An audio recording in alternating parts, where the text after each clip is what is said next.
I don't know. It says we're live now. Are we live? Is there anybody out there? This is such a screwed up way to start the show. Welcome in, everybody.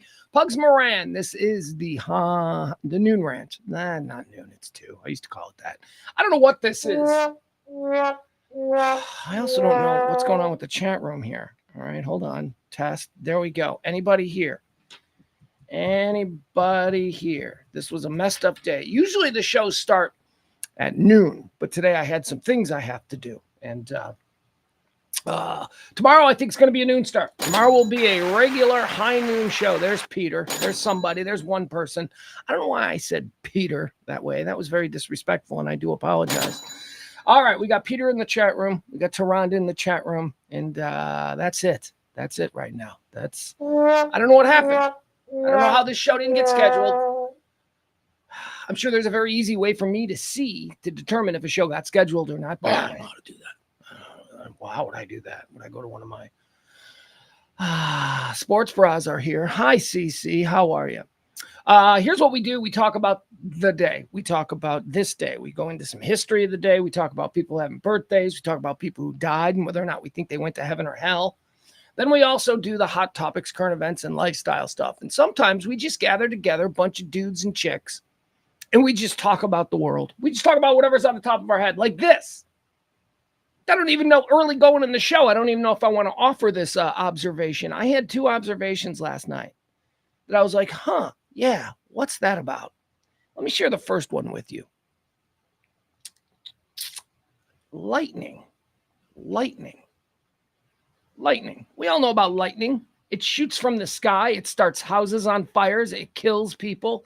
It splits trees right in half. It's just these giant magical bolts of magic that are just in the sky, and just at any random minute, they can just hit us if we happen to be outside in the elements when the time is right. This is something that we all know about lightning, and we just go with it. We're just like, yeah, that's just a part of being human. That sometimes these magic bolts of electricity come flying out of the sky, and we're just okay with it. I don't get it. I really thought long and hard about lightning and how we shouldn't have lightning. There should be a way. Nobody in the thousands of years, but let's be honest, in the last 40 is when they'd probably have an idea. Nobody in the last 40 years has thought, how can we control lightning? How can we harvest and use to our advantage? Well, I know Ben Franklin. But anyway, I just think it's weird that we just it's going to be lightning outside, and there's a chance that we're going to get hit by lightning, and we just go about our business anyway. Like, well, that's the world. Just these magic things fly from the sky. But we don't believe in Bigfoot or UFOs or anything. But sure, we'll just accept that magic bolts of electricity fly from the sky, and we're just okay with that. It's like people who live in Wisconsin who have bears. I have a friend, I was talking to him on the phone like a year or so ago. And I'm like, what are you doing? He's like, I'm just sitting at the end of my driveway. I'm like, why are you sitting at the end of your driveway? And he's like, because there's a bear in my driveway. I'm like, you live in a place where there's a fucking bear in your driveway? And you just accept that as a reasonable thing? Like, for instance, you wake up, maybe your mind's a million other places. You're going to work, you're carrying your coffee, you got your backpack, you're walking to your driveway to get in your car, and you could be eaten by a bear? And that's just a part of your life. That's factored into the fucking mortgage? Well, I don't understand these people. So yeah, so lightning is now atop my list of things that I don't trust. I don't like bears. I don't like lightning. I don't like squirrels. All right, here's my other observation that I had. This one's a little bit weirder, but I'm going to have to give you some context on this one. So my dog is very horny. It bothers me. She doesn't even try to be horny with me anymore because I'm just like, you better get out of here. Like she gets a smack on the nose when she tries to get horny with me. It's weird. But she's horny. And I started thinking, why is she horny? This is instinct, right? And then I started thinking about us as humans, about being horny. Right? What is being horny? Being horny is, again, something magic that nobody in science can explain. It's just something magic that ensures that the human species repopulates. We get horny, right? But then to ensure that we as humans keep this thing going, humanity, we get an orgasm. Like there's a transactional payoff in us, getting humanity moving forward by creating more. There is a transactional payoff. There is an orgasm. Because at some point, like, I don't know what we're talking about. We're talking about God. We're talking about space aliens, whatever. They're up there. They're making these decisions for us. And they're like, how are we going to ensure that they want to get with each other? And somebody went like, well, let's make it feel really good for both. Which is another question. I've always wondered, is the female orgasm the same as the male orgasm? I know what the male orgasm feels like. I'm wondering, is it same? Is it better? Oh, we men wouldn't stand for that. Anyway, back to animals. You can see where my question is going. Do animals have orgasms? Think about that. Humans have orgasms so that there's a payoff for us because we're just that transactional. At our basic elements, we are that transactional. We are not going to proffer the species unless there's something in it for us. But do animals get orgasms? Because my dog was like going to town on a pillow. She was like going nuts on a pillow. And I took the pillow away from her. Like in mid, I'm horny. I took the pillow away from her and I put it up high so she couldn't get it because she would get that pillow. Put the pillow up high. And then you know what she did? She was like in mid pump. And then she just looked at me and went to sleep. And I'm like, there's no climax. You're not all like super horny and can't sleep now. So I started thinking, do dogs have orgasms? I don't know. All right. Those are the kind of things we do here on the Rant. I'll tell you, it's talk radio the way you won't hear on any AM stations. I don't do any corporate bullshit or carry water for any special interest. Every day for 3 years, I just get here and I talk to you. Byron says, get hit by lightning and I bet you come. I bet all kinds of crazy things happen when you get hit by lightning that never happened before. I bet you poop your pants. I bet you that happens. You ever seen like the stories that people get blown out of their gym shoes? How does that happen? What's that about? Let's go, he got hit by lightning. He was blown right out of his gym shoes. Or people get hit by a car. And they get hit by a car so hard they're thrown out of their gym shoes. How does that happen? That seems weird. Anyway, those are the things I talk about when I'm laying in bed. Byron said, or not Byron, but Sports Bras says, yep, I've seen it, unfortunately. Now, I think he's talking about animal orgasms. This is probably something I can Google, right? All right, let's just Google, do animals have orgasms? There had to have been some bullshit study on this at some point, right? Like they stick some like probes in their brain and then at the moment of climax, they measure like, the red spikes on the ground. I don't know, but I'm sure there's something smart people do. Oh, I put, do animals have in the first question because human beings are fucking idiots. The first question was souls. Of course they don't have souls. Only humans have souls. All right. Do animals have orgasms? How do you spell it? Orgasms. Seems like there should be a vowel in there. All right. Here's what Google says.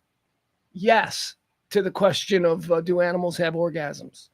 While it's difficult to directly measure pleasure in animals, there's evidence suggesting that many, including primates, dolphins, and possibly other mammals, experience orgasms and derive pleasure from sexual activity. That answers nothing. I don't know what that is. That means nothing to me. Sports Bras. Cece says, I'll tell this story Sunday for Shock House. All right, there we go. One of the topics that we'll be covering this Sunday on another edition of Shock House Radio here from the Kelly Moore Memorial Studios. We're going to learn about the time Cece saw an animal orgasm. That'll be fun.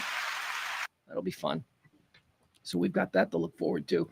All right, how about this? How about last night? Last night was a big trivia night. We had fun. We went out to the back nine, Beltline Road, 4060 Beltline Road. We're out there every Tuesday night. We do trash trivia. It's just, I work very hard all week and I come up with questions that, man, I don't know. I'm threading a needle here. Like, because I'm really good at trivia and I'm hosting and I'm coming up with the questions on my own.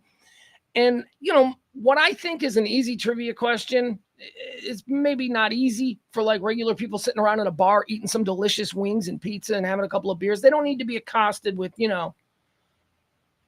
who was the original record producer of the Beatles before George Martin, right? They don't need that. They don't need that, right? Those are like high-level questions. So I struggle with questions. I want to give you some of the questions that we did yesterday. And by the way, I want to thank last night Bill Falk. Bill is once again the king of trivia. There was a tag team of Erica and Paul who really came hard for Bill. Bill did not sweep all 3 rounds. Bill won the first round. Bill did not win the second round. Bill did terrible in the second round. Bill did really bad in the second round. Third round, Bill almost swept the whole category. So there you go. So Bill came, he won the first round, he won the third round, therefore he was the winner of the night. He took home some cool, some gift cards for the next time he comes to, he's won gift cards every week, so he should theoretically not be paying for anything when he comes. He should be able to just use the gift card that he won the previous week for the next week. Also, a big bag of gummies, big bag of weed gummies from Sacred Oils. So thank you to Bill for coming out. Also, thank you to April. Look at us. We got April out there, too. April and Bill, they should have played together as a team. April didn't do well. That bugs me because I love April. April's one of the 30th 15. April got a lot of questions. April got a bunch of questions that were difficult that I didn't think some people were going to get. But then she missed, there are a couple of questions that I put out there as 50-50s so that people will feel like they want to play. Like it'll be a yes or no question or, something like that. So here's a question that I asked yesterday. And I'm not saying April got it wrong, but I'm saying a lot of people got it wrong. And it was weird. It was a simple yes or no question. Do identical twins have identical fingerprints? It's a simple yes or no question. Do identical twins have identical fingerprints? You have no idea how many people got that wrong. Of course they don't have identical fingerprints. Everybody's fingerprint is different. Do you know how many twins would be in jail for shit that their stupid twin brother did or twin sister? No, twins are... Anyway, people didn't get that. You want to know another one? Here's another question that I think only 1 or 2 people got. This is how simple this was. In a room full of people in Dallas, I just said, who's the mayor of Dallas? Only 2 people. Only 2 people knew it was Eric Johnson. Eric Johnson. There you go. Anyway, it was a fun night. We had a good time. We had food. There was food there because it's a bar restaurant. They have food. So we had food. We had fun. We asked questions. Let me see. What are some of the other questions? I'll give you a couple of the other questions. Do I want to do I'll do rock and roll trivia classic edition? No. How about no celebrity couples maybe? Here was one that absolutely nobody got. Nobody got this. I'm like, how does nobody get this? I said the category was celebrity couples. The question was Kristen Bell and Dak Shepard are very popular. But name the extremely popular podcast hosted by Dak Shepard. That was I thought an easy question. It's like one of the top podcasts in the world. I guess nobody at trivia listens to podcasts. Armchair expert. Armchair expert is the answer I was looking for. What else? What are some other questions I asked? I asked in 2024, what was the #1 best-selling car in the United States? Nobody got this right, but everybody, when I read the answer, went, oh, yeah, that makes sense. There's a lot of those fucking things. You see them everywhere. #1 selling car in the United States in 2024 was the Toyota RAV4. Boop, boop. Narrowly beating out the Ford F-150. All right, those are the kinds of things that we do out there on trivia nights every Tuesday at the Back Nine. Come one, come all. Now, there was a chance that I was going to be going out to the Fort Worth area. We'll call it the Fort Worth area because I'm not entirely sure where it is. But we were supposed to be going out there tonight so that we could check out a place that we were potentially going to be doing another edition of Trash Trivia. Hold on, gotta fix that. But here's the thing. I may not be going tonight. And here's why. Your boy might be going to the Mavericks game. Woo! Let's go! Why is that a big deal? Because most people are like, Mavericks, really? They traded Luka. Why would we want to go? Because it's the Luka day. Luka's coming back. Luka's coming back for the very first time. It's going to be a scene, y'all. It's going to be fun. It's going to be, I don't know if I'm going. I hope I'm going. Here's the deal with me going. Dude's got an extra ticket. Maybe. Depends on if this dude that he works with is actually going to go or not. They don't know if they're going, and he's going to let me know after 5. And since I'm close, since I'm down here, I'm like just like half a block away from the stadium. I'm like, dude, you just let me know and I'll walk on over. So that's what my life is right now. Sitting here waiting to find out if I get to go to see Luca's homecoming tonight. Here's the other thing. It's a box. It's a suite. It's the only way to go. That's not true. I would go tonight if it was like up in the 300 section. I would go tonight if it was up in the 600 section, which I think is a helicopter hovering above the venue. All right. Peter says that would be awesome to go to the Mavs game tonight. Yeah, I haven't been to a Mavs game in. No, I went to one last year, so I guess I did go to one last year. All right, that's going to do it. Anyway, what do you say we get started with today's show? Thank you to the folks who came out and played trivia last night. We had a great time. Bill Folk is your 3-time reigning champion of trash trivia. Not a single person has been able to beat him. April was out there being awesome. Let me tell you something about April. Here's what's awesome about April. I don't think she knows how not to smile. Every time I see her, she's smiling. She's got a big smile. She's just always bringing this like super happy, super charming, awesome energy. And it was good. And it kind of offset with Bill. Because, they were 2 people from the chat room who knew each other. Kind of offset with Bill because Bill's a very serious dude. Very serious. Although also, I think Bill has a tendency to be a little bit sly and witty with his, ways. But, a little bit less. And April was a little bit of a big energy ball. I like April. All right. Oh, there she is. Look, she's in the chat room. I didn't see her today. She was in the other chat. The other chat. Why is there another chat? See, this is what I don't understand. Why is there another chat? What is going on with this show? Is there like a whole nother me doing another show? So weird. All right, let's get started, folks. It is the 9th day of April, and welcome to the Rant with me, Pugs Moran, here in the Kelly Moore Memorial Studios in the beautiful E-Gallery. It is, as I said, the 9th day of April. Did you know? 99th day of the year. Tomorrow's 100. Ooh, let's prepare for that celebration. There are 266 days remaining until the end of the year. What do you say we get started with our first segment? We like to take a look at all the history that happened on this day. We call it antecedently on this day, but really it's just this day in history. Don't be pushed off by the name. Here we go. On this day, antecedently in the year 1682, Robert Cavelier de La Salle discovers the mouth of the Mississippi River, claims it for France, and names it Louisiana. So what is that? Like the port of Orleans or whatever? What is it down there? Is that the mouth? What are the 2 things of a river? Because I would almost think that the mouth is like where it starts. Do you know the Mississippi starts at just some little lake in Minnesota? Just some little stupid lake in Minnesota. And then from that little stupid lake in Minnesota, you get the Mississippi River. On this day in 1860, on his phonograph machine. All right, the phonograph. I think that's an app now. I have that app. On his phonograph machine, on this day in 1860, Edward Leon Scott de Mantonville makes the first known recording of an audible human voice. Hey, look at that. Look at that. It was called a phonograph machine. Antecedently on this day in 1865, during the American Civil War, Robert E. Lee surrenders the Army of Northern Virginia to Ulysses S. Grant at Appomattox, effectively ending the United States Civil War. Antecedently on this day in the year 1947, the Journey of Reconciliation, the first interracial freedom rides, begin through the Upper South in violation of Jim Crow laws. All right. Wrap your mind around this, people of 2025.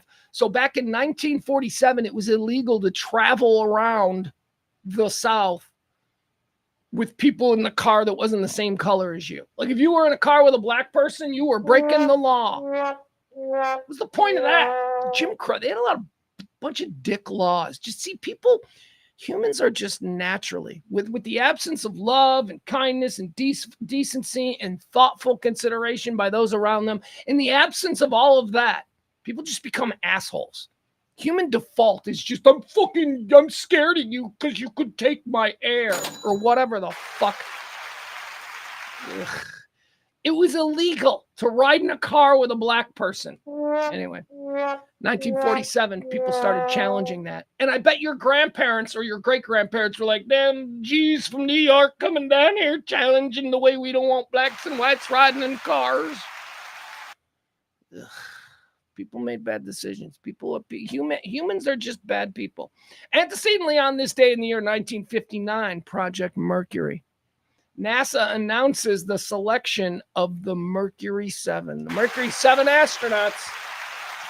These are my guys.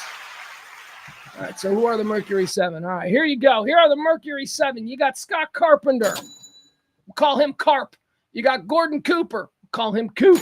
How about John Glenn? How about Senator John Glenn? That man deserved to be president. How about Gus Grissom? Yeah, Gus, we forgive you. I know you popped the hatch, but we forgive you.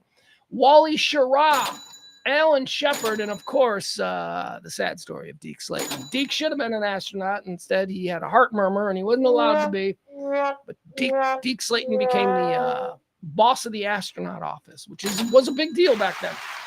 All right. I'm done geeking out. No, you know what? I'm not done geeking out. Look at these sons of bitches. Look at these spacemen. You want to talk about rock stars? You think some K-pop band is hot right now? You have no idea how big of celebrities these 7 dudes were on this day back in what year? What year was it? Back in 1959.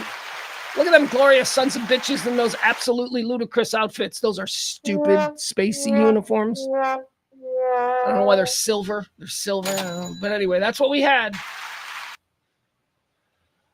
Welcome to the world, Project Mercury and the Mercury 7. Antecedently on this day in the year 1992, a federal court finds former Panamanian dictator Manuel Pineapple Face Noriega guilty of drug and racketeering charges, sentenced to 30 years in prison. I think he died in prison, didn't he? He shanked. How did he die? Getting him confused with Dahmer. Dahmer got knifed. Dahmer got shanked.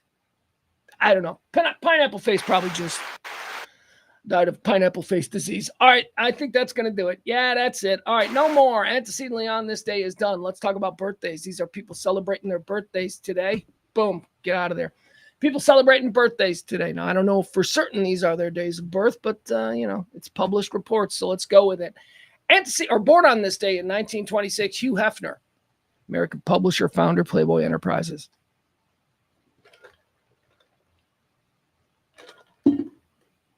I like you. All right, moving on. Born on this day in 1953. Oh, this son of a bitch. I don't even know why we're talking about him. Well, he's famous. Stephen Paddock. Stephen Paddock. Remember this guy, American mass murderer? Responsible for the Las Vegas shooting. Remember, he held up in the very same hotel room that me and my ex-wife, my son's mother, used for our wedding. And he just killed a bunch of people. Screw that guy. Yeah, same hotel room that I was in. I stayed in that same room. And I noticed it because when the shootings were happening, when all the stories were coming out and everything, I opened up an old wedding album and I started looking at pictures that we took from our hotel room. I'm like, man, that's got to be like.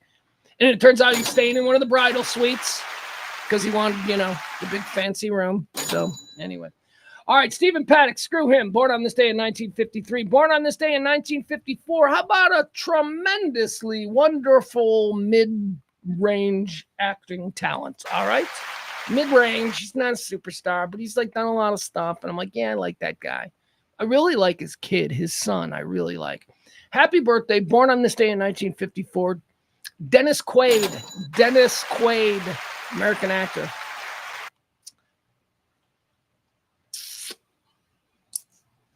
What is Dennis Quaid? Dennis Quaid's a good actor.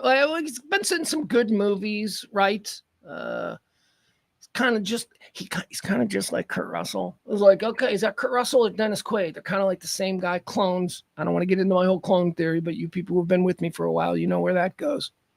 So, but he's never really, right? Dennis Quaid is never, there's never been, and the nominees for Best Actor, Dennis Quaid has never done anything really good. He's done movies that we all like. And we're like, yeah, that was a good movie, but, nothing like, you got to see the latest Dennis Quaid movie. And he's kind of mid-tier. All right, let's do a Dennis Quaid draft just to see how mid-tier he actually is. Dennis Quaid. We're going to do this the way the NFL utilizes their yearly draft. We look at all of Dennis Quaid's films as if they were kids coming out of college, and we draft them accordingly, according to who we think will be the best. The number one pick in the Dennis Quaid draft is a movie that I just referenced. That's right. The Right Stuff. The Right Stuff, where Dennis Quaid played one of the Mercury Seven, which was formed on this day in 1959. Dennis Quaid played Gordo Cooper. That's number one. Number one in my Dennis Quaid draft. Number two, Great Balls of Fire, Jerry Lee Lewis. He was fun in that. That's a good one. Winona Ryder, Jerry Lee Lewis, Dennis Quaid. Good movie, good movie. All right, number three in the Dennis Quaid draft. Here's a movie I don't know if anybody ever saw. It was pretty good, though. I remember seeing it when I was in high school and thinking, that's a good movie. It's a football movie. It's called Everybody's All-American. I think it concerns, it's set in the 1950s at LSU, and they play college football at LSU, and it's Dennis Quaid and John Goodman, and it's a good movie. Number three off my board is Everybody's All-American in the Dennis Quaid draft. Number four, Any Given Sunday. I love that movie. I can't believe my kid won't watch Every Given Sunday with me. My kid is like a movie, like he's a football nut, and he likes good movies, and I would think he would like football movies.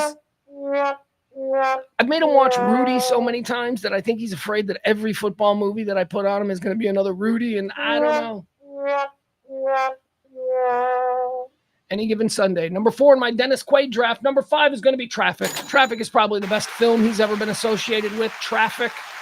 There you go. Your Dennis Quaid draft on this his birthday. Dennis Quaid born on this day in 1954. Number one, The Right Stuff. Number two, Great Balls of Fire. Number three, Everybody's All-American. Number four, Any Given Sunday. Number five, Traffic. Born on this day in 1966, Cynthia Nixon. Would you? She wouldn't have us dudes anyway, right? Cynthia Nixon. She's a lesbian. Here's a good question to my dudes out there. I never watched Sex and the City. I think she's from Sex and the City. Hold on, I gotta see. Is she the really hot one? No, she's not. She's like the least hot of the Sex and the City ladies. And that's quite, you know what? She may not be. I think Sarah Jessica Parker is the least hot because she's just got that. Yeah, I would rather do the short-haired lesbian. I'd rather be in a relationship with the short-haired lesbian Cynthia Nixon on her birthday than Sarah Jessica Parker. I've spoken.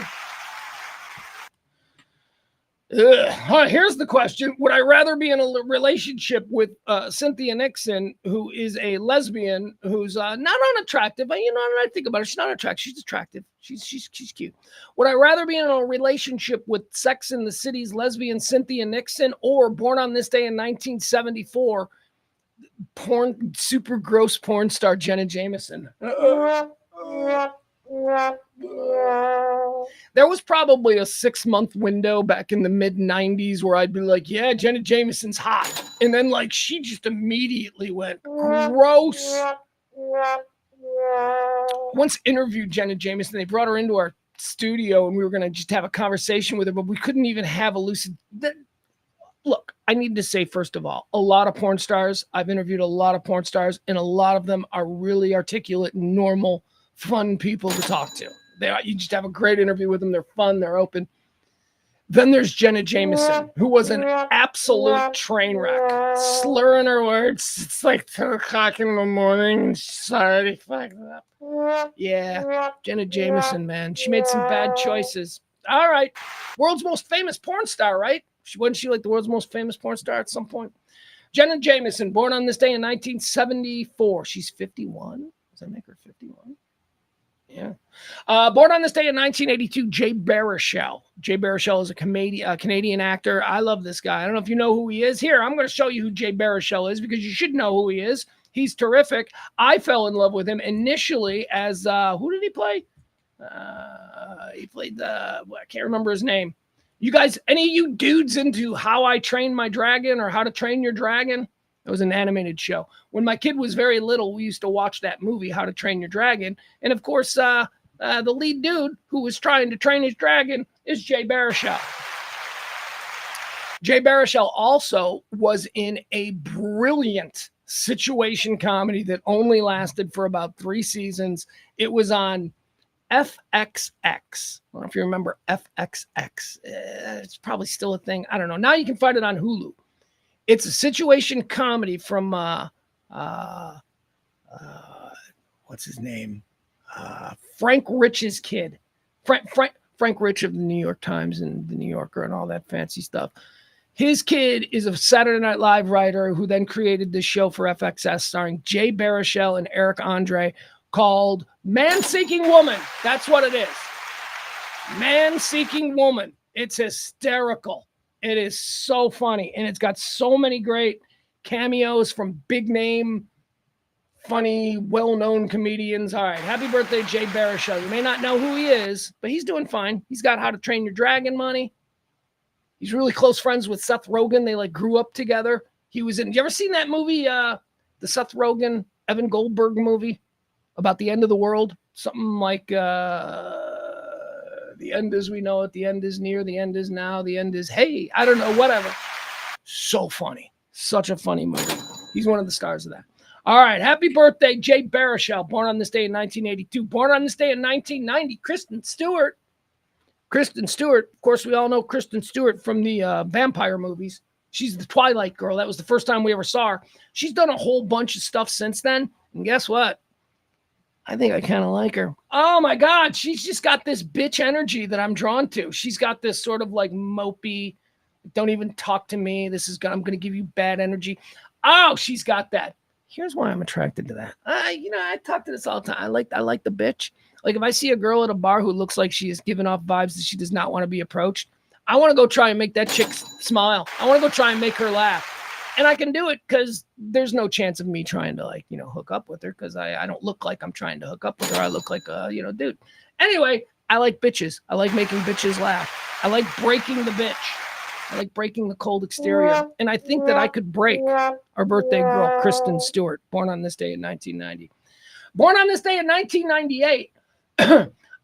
This upset me. When I think of this person, I think of a child because they were born in 1998. But let's be honest, that means that they're 27 years old. They're almost 30 years old now. Okay, they're not a child. It's a fully grown woman. I'm allowed to look at her now and go, that's a fine looking woman. And she upset me because out of nowhere, I was accosted with, oh my God, she grew up and she's a fine looking woman. And of course, I'm talking about a birthday girl born on this day in 1998, Elle Fanning. Elle Fanning. Isn't she even younger than Dakota? Remember Dakota Fanning and Elle Fanning? They were sisters. I don't know. But anyway, Elle Fanning, if you haven't seen A Complete Unknown, she plays Bob Dylan's girlfriend in A Complete Unknown. First of all, she's a beautiful woman. She's a beautiful young woman. Secondly, she's really good.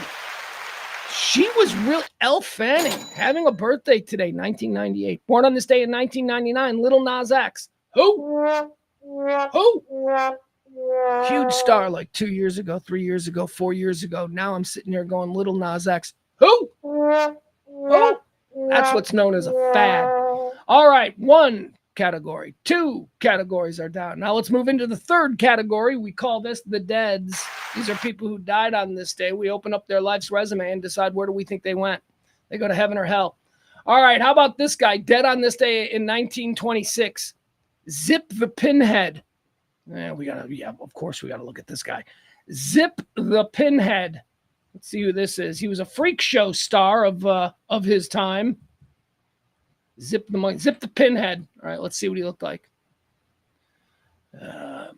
We used to do this thing in this country where we would take all of our community's fucked up people and we put them in a traveling freak show, and they had a life, they had a purpose, and people thought it was really mean, but I don't think they thought it was mean until the 1980s, and then suddenly we can't have freak shows anymore. But whatever. Hey, here you go. This is going to be this is Zip the Pinhead. He died on this day. Look at him.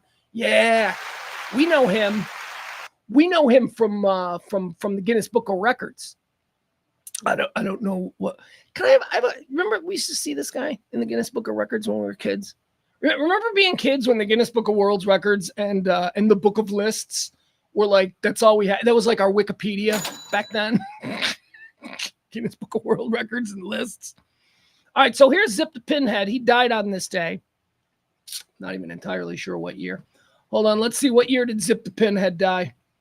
All right, 1926. Here he is. Zip the Pinhead. Why is he dressed like that? Like, I guess, are they maximizing the weirdness? Because honestly, if you just put a baseball cap on this guy and put him in men's clothing, he would just look an ugly dude. He'd just be like an ugly guy. But why is his hair like that? Why did they make his hair? He's going to heaven, right? We can all agree. Anybody who was forced to be Zip the Pinhead while living and experiencing this plane of existence is probably going to be rewarded. I think so. All right. Zip the Pinhead, American Freak Show star. Bring the Freak Show back. Bring the Freak Show back. But these people don't deserve to make money. If these people can make, it's called making lemonade out of lemons. It's called being born a pinhead and then figuring out a way to exploit this so that you can make some money. But no, all the Adam Rainas of the world came out and said, you can't put pinheads in cages anymore. And we're like, why? Pinhead's got a wife and kids to feed. What, we're not allowed to give him a job? Can't throw midgets? What, midgets don't want to make an extra $100 getting thrown around Duke's Original Roadhouse? Wow. People thinking they're doing stuff to help other people. They ain't. All right. Dead on this day in 1926, Zip the Pinhead. Dead on this day in heaven. Put him in heaven. Dead on this day in 1959, Frank Lloyd Wright. I don't know if Frank Lloyd Wright is actually famous or if he's just famous because where I live, there's a whole lot of Frank Lloyd Wright houses. And every couple of years, your friend will sell their house and their parents will make like $15 million off of a $300,000 house because it turns out it was a Frank Lloyd Wright. Yeah, that's a thing that happens in the Chicago area every now and again. People will just like sell their house and then it'll turn out to be a house that Frank Lloyd Wright worked on for like a day. And then suddenly they can charge like so much more. But is he just famous for his Midwest stuff? Because he built a lot of stuff. Or is he like famous everywhere else? I don't know, whatever. I like his shit. I like his cool ass houses with the flat roofs and the boxes in the windows. I kind of like it. So we're putting him in heaven. There you go. Frank Lloyd Wright. I think he's the most famous architect in American history, but I'm from a place where he built things. So maybe I'm just biased. Maybe I just heard about him more. I don't know. We're going to heaven. Dead on this day in 2021, Prince Philip, the Duke of Edinburgh. This was, of course, the husband of Queen Elizabeth. Man, I can't believe when we started doing this show, all them many years ago, when we started doing this show, we had both a Queen Elizabeth and a Prince Philip. They were still around, and now neither. That's a testament to the staying power of this show. Prince Philip, he's going to hell. Put him in hell. He was an asshole. Prince Philip was a total asshole from the moment he was born. From the moment he was born, he was an asshole. He was born like the Prince of Greece. And World War II came, and they kicked out the monarchy, and he had to run into exile. But what is running into exile when you're the royal family of Greece? I don't know. You grow up in like a super expensive hotel in the middle of downtown London. Trust me, they got out of the country. His family got out of the country with all that money. They're fine. And he marries Princess Elizabeth. And then he goes on like a 70-year joyride where he's just her arm candy. But he was a dick. He was a jerk. Prince Philip going to hell. You're doing hard labor in the afterlife, brother. You had such a coast of a life. No responsibility. You're just married to the Queen of England. You got nothing. Prince Philip, dead on this day in 2021. Dead on this day also in 2021. Far more important in my life than Prince Philip. How about DMX? I know he's probably got a bad history, but DMX was so funny, man. DMX was funny. Yeah, I like him. And the pit bulls and the crotch rockets and just all these bad sort of urban stereotypes that he populated. All right, I'm putting DMX in heaven. I like him. Dead on this day in 2022, how about Dwayne Haskins? Remember him? Football player, quarterback, Ohio State, was down there in training camp with the Steelers, walked across the street after training and got hit by a truck. I'm putting Dwayne Haskins in heaven. That's a terrible thing. That is a terrible, terrible thing. All right, guys, that's going to do it. I do want to remind you, though, this show runs on your gratuities and your tips. If you like this kind of talk radio every day since 2021, regular talk for normal people. We ain't crazy right. We ain't crazy left. We're what I like to say. We occupy that 70% in the middle. The 70% of Americans who are left, 15 on the right are nuts, 15 on the left are nuts. That leaves 70% of us left in the middle. We can do business together. We are the people that will save this country. So let's move forward. And if you want to help support the show, there you go. Venmo and Cash App. That's how we do it. Hold on. I didn't have my phone handy. And, I might be going to the Luca game, so I need to make sure that I have my phone handy when people try to reach out to me. All right, very good. Here we go. All right, first story that we're going to be talking about here. Stocks. All right, so let's go to the Dow Jones. Let's see where we are now. I've been monitoring this all day. Let's see where we are. Where's the Dow Jones at? Woohoo!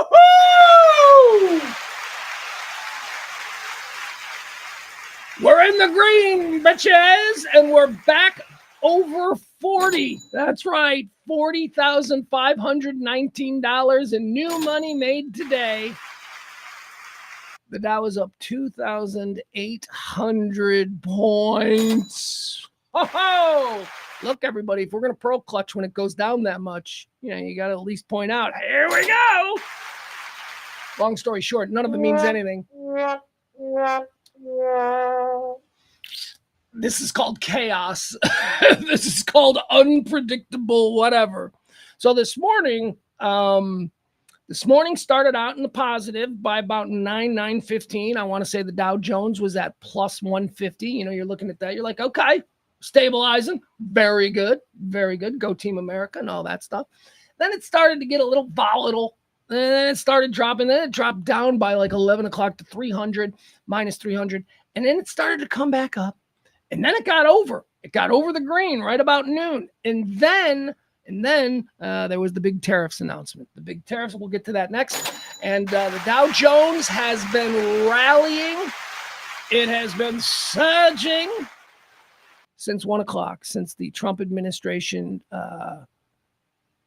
Well, damn, I don't even know what word to choose here because, I guess I'll just say that the Trump administration announced a 90-day pause on the extreme tariffs to everybody in the world except for China. China, he increased the tariffs from yesterday, which was 104% increase. He increased it on China to 125 today. So he's paused all the tariffs on the European Union, on all these places that he's supposed to be negotiating with and all that. This is chaos. I have no idea what any of this means. And there are a whole bunch of people out there who are going to try and convince you that they do know what all of this means. I don't think that's the case. I think people are just, oh, sorry. Thought we had a problem. Here, let me just get into this. All right, let's talk about it. Okay, let's talk about China now, what China has done, okay? So again, the big announcement that caused the stock market to absolutely surge in the last couple of hours is that the Trump administration has announced that they will create a 90-day pause on all tariffs previously announced for every country except for China.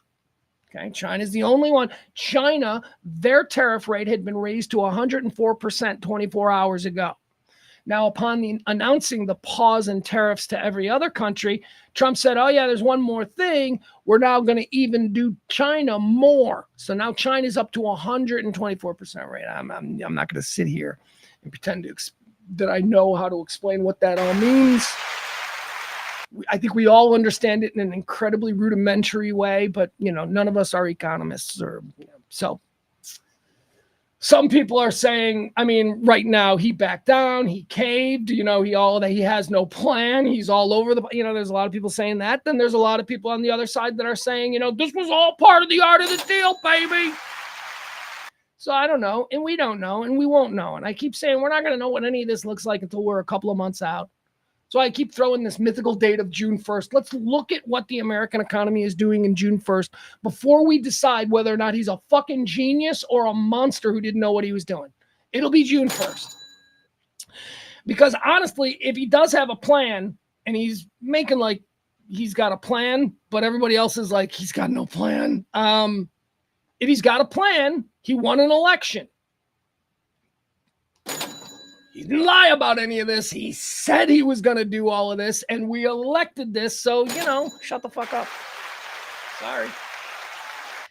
Here's what I don't understand, though. I don't understand why we had to lose trillions and trillions of dollars from the American family, which is essentially small business, American family, American investors. They lost something like $7 trillion over the last 4 days. They don't get that. See, that's not how the stock market, when they go to zero, they don't just like, I'm going to sit here. That's not all that wealth was lost. That's the only thing that I don't understand. Like, that was incredibly reckless.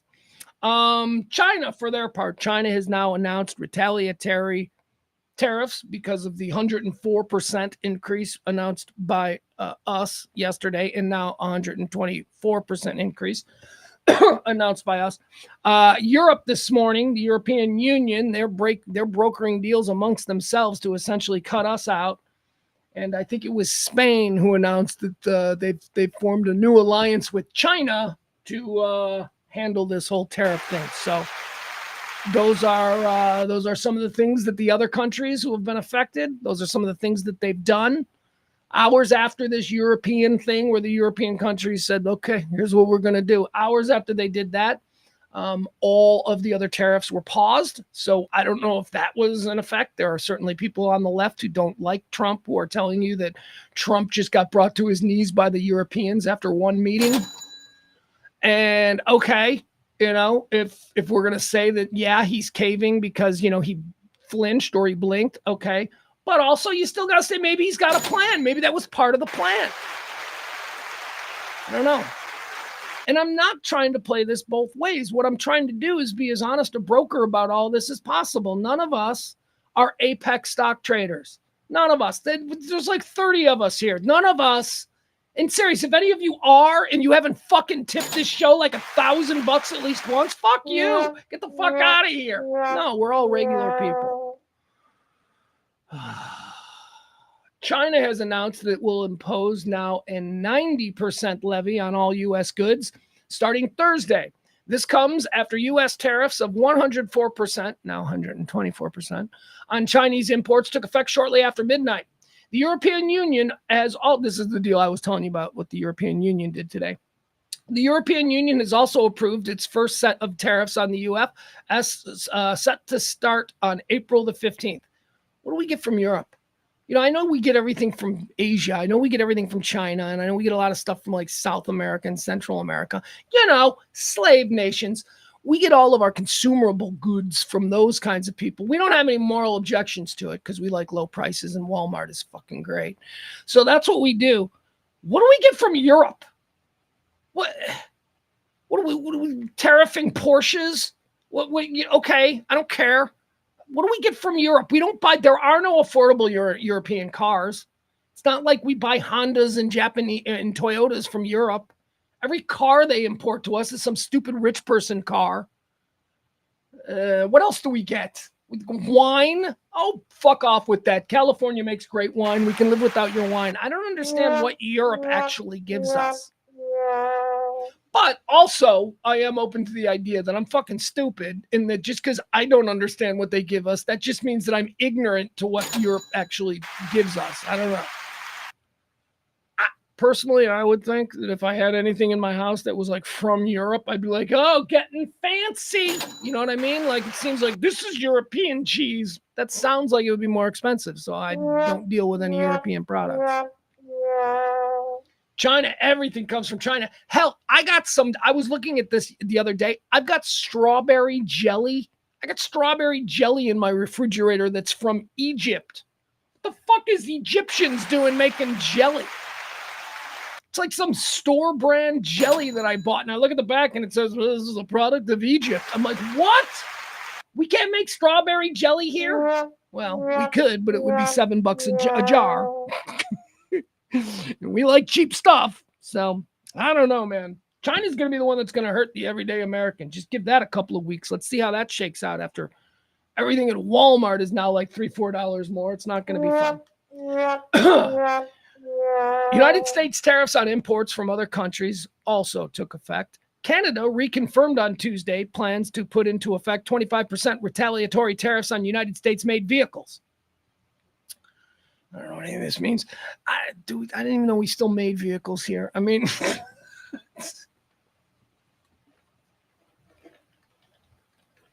I know we do. There's a giant GM plant in Arlington. But my point is, not like we did in 75, right? This includes vehicles that aren't compliant with the United States-Mexico-Canada agreement, in addition to non-Canadian and non-Mexican content of the... I don't fucking care. All right, whatever. Here we go. We're in trouble there. Let's see, what is this? China. Now we don't need to get any more China. All right, let's move on. Here's another story that I want to mention that's popping up today. What's going on with Iran? Do we now have to look at Iran? All right, so we're going to have nothing cheap from Walmart anymore because of the whole China thing. But now apparently we're like doing the biggest buildup of bombers off the coast of Iran that we've ever seen in the world. We're getting ready to bomb Iran. We got war hawks out there. We got war hawks out there talking about how we're going to be in a full-fledged war with Iran by this weekend. What? To do what? To distract us from the tanking stock market? What? I'm not a QAnon guy, but what the fuck are we all of the... Now is not the time, okay? We're dealing with other things in this country. Pentagon prepares for Trump to go berserk on Iran. Oh, boy. Unprecedented number of B-2 bombers have been amassed for a proposed Iran strike. In the largest single deployment of stealth bombers in U.S. history, the Pentagon has sent 6 B-2 Spirit aircraft to Diego Garcia in the Indian Ocean. The long-range bombers, which are uniquely suited to evade Iranian air defenses and can carry America's most potent bunker-busting weapons, flew in from Missouri last week in a little-noticed operation. The B-52s carry not just bombs, but a message for Iran. Do you see our sword? Ooh, I like that. Fuck yeah. See, now this is the kind of shit I can get behind. If we're doing shit, let's take out Iran, right? Let's just take out Iran. Let's just get rid of them. I'm all for it. They've been nothing but bad guys. I believe the term is bad actors. They've been nothing but bad guys since the Islamic Revolution in the late 70s. It's time for us to, just... The people seem to want some form of democracy and freedom, so let's go ahead. Let's get rid of Iran. But what happens if we do that against Iran? Is Russia going to get involved? I don't think Russia will, because you see, Russia, they seem to have all that they can handle going on with the Ukis. Damn Ukis, they won't give up. So Russia can't fight 2 wars, right? They can't fight 2 fronts. So that brings us back to our old friend, the Chinese. Our old friends, the Chinese, who also have worked very closely with Iran over the years and don't seem to have as big a problem with their Islamic mindset as we do. Yeah. So I don't know. Like, if China just lets us wipe out Iran, fine. But if then all of a sudden now we've got China, now we're going to fight China in Taiwan, because China's not going to send... We're not going to fight China. We're going to fight China in Iran. We'll just do what we do to Iran, and then China will blow up a bunch of our ships, in Hong Kong or some shit. I don't know. I do fully think that we should take out Iran, though. But I also believe that in taking out Iran, we have to have certain assurances from people that Iran have been doing business with for a number of years, most noticeably China. We need to make sure that China will be, and they won't be. So that's why Iran has existed. Anyway, this is interesting, huh? The B-2s carry not just bombs, but a message for Iran. Do you see our sword? As one retired general said this week. See, you're not quoting the retired general. By the way, I should tell you where this is from. This is Ken Klippenstein. He's a far-right war hawk. But I'm reading this because it's got more details. This is a story you can find elsewhere. There is truly something going on with us. We are saber rattling in Iran right now. Let's see here. Hell will rain down on the country, Trump has said. Just today, amidst all the stock market meltdowns, Trump again reiterated his threat to Iran, saying that doing a deal would be preferable to doing what obviously comes next, which to the president is undertaking a massive strike against Iran. So, okay. So he's trying to do a new Iran deal. They had an Iran deal, and we didn't like it, and we got rid of it because I don't know what, Obama. I don't know, but and now we're dealing with Iran again, and okay, whatever. So that's a thing. Largest buildup of B-2 bombers in the history is going on right there at Diego Garcia in the Indian Ocean, and that's where we would launch if we were going against Iran. All right, here's a story that I want to spend a little time on because this story is absolutely horrifying. I saw the story yesterday. We almost did it yesterday. I'm glad we waited because there are far more details about it. Yesterday, it was just shock video. You guys been following this this nightclub in the Dominican Republic that caved in? The roof caved in like crap tons. Not for us really, because we're Americans and we only know other Americans. But a lot of like really famous, well-known people died when the roof caved in on Monday night of a very fancy and high-end discotheque club in the Dominican Republic that on Monday night was hosting a concert by some like really famous merengue guy who's dead. Like this like real famous merengue guy. I don't know what merengue is, right? But apparently down there it's very popular. It's a style of music, a genre. So there's Ruby something, this merengue guy. He's up on stage and he's like, and he's old, it's like he's an icon. It'd be like going to see Willie Nelson and the fucking roof caving in and killing him right in front of you. It's awful. It was at a place called the Jet Set nightclub. Here, I'll read you a little first. Okay, here's video of the collapse. All right, so I guess we should walk you through it. So this is video from inside the club just as the collapse occurred. We don't get to see anything really graphic because, when the ceiling caves in, it takes out all the camera equipment. And so, but here, so this is on the stage here. This is Jet Set, the Jet Set Club in the Dominican Republic. And this is some famous merengue guy doing a big concert. By the way, there were the governor of like the state was in attendance. The mayor of the city was in attendance. There were a whole bunch of like an entire family of like Dominican billionaires are dead. They all died. Octavio Dotel. I forgot about Octavio Dotel. The much traveled relief pitcher, played for 13 teams in Major League Baseball. Did he play for yours? No, I don't think he played for the Rangers. Played for the Astros, though. He played for my White Sox. Octavio Dotel, retired Major League Baseball player, was killed. All right, here you go. So this is moments. Well, I was going to say this is moments before the crash. No, this is the crash.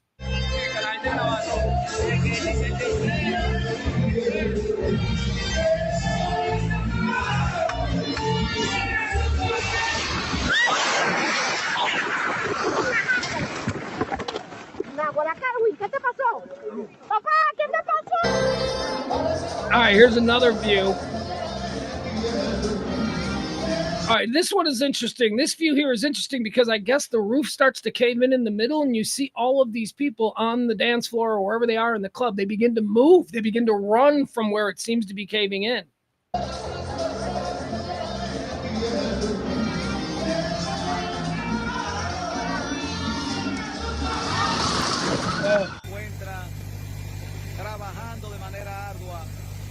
The whole roof caved in. Not even like just a part of it. Oh my God. Guys, that's what I try to tell you. I try to tell you this all the time, man. Your next breath is not guaranteed, man. Just, you all big plans. Oh yeah, I'm going to be an asshole to this person today because down the road, don't fucking just live every moment like it's your last. Seriously. What I mean by that, I don't mean by like stupid choices like you're going to die. What I mean by that is in your interactions with other human beings. Just don't be all caught up in your bullshit because I'm telling you, you might go to a club tonight. I might go to the Mavericks game tonight and the roof could cave in and we're all dead, right? Nothing is guaranteed. That is a horrifying. Let me show you something that really drives that home. Here's a piece of video of that singer, Ruby Perez, who is like some kind of icon in the merengue world. I've got a video of him taking the stage. I've got a video of him relaxing in his green room backstage and then being called to come out on the stage and then him walking and shaking hands with people and taking pictures or whatever, whatever it is when you're a celebrity. And then he walks out on stage, and you see him walk out on stage for the last time, because in just about an hour, he's going to be up there performing and the roof is going to cave in. 1 hour. They were on stage for an hour. So here, let's watch this, okay? This is, again, merengue singer Ruby Perez, who is dead now, because about an hour after this video was taken of him walking out to his stage there at the Jet Set nightclub, the roof caved in and everybody's gone. A bunch of members of his band are gone. I'll give you the full numbers. The numbers are like 60 people are dead. 200 have been hospitalized. All right, here you go. This is backstage moments before the tragedy.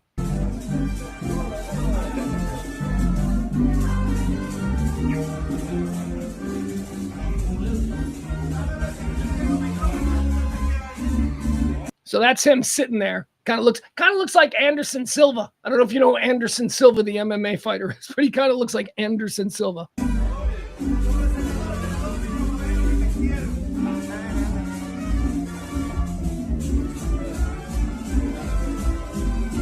Probably his assistant, handing him his phone and his wallet and all that stuff. Before he goes up on stage.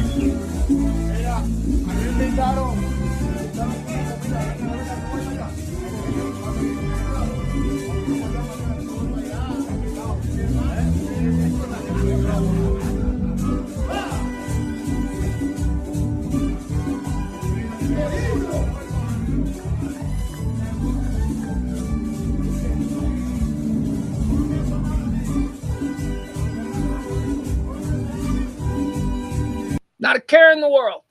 Not a care in the world. This is what I do for a living. Just another night for me out at work. Not a care in the world. No clue that he'll be dead within an hour.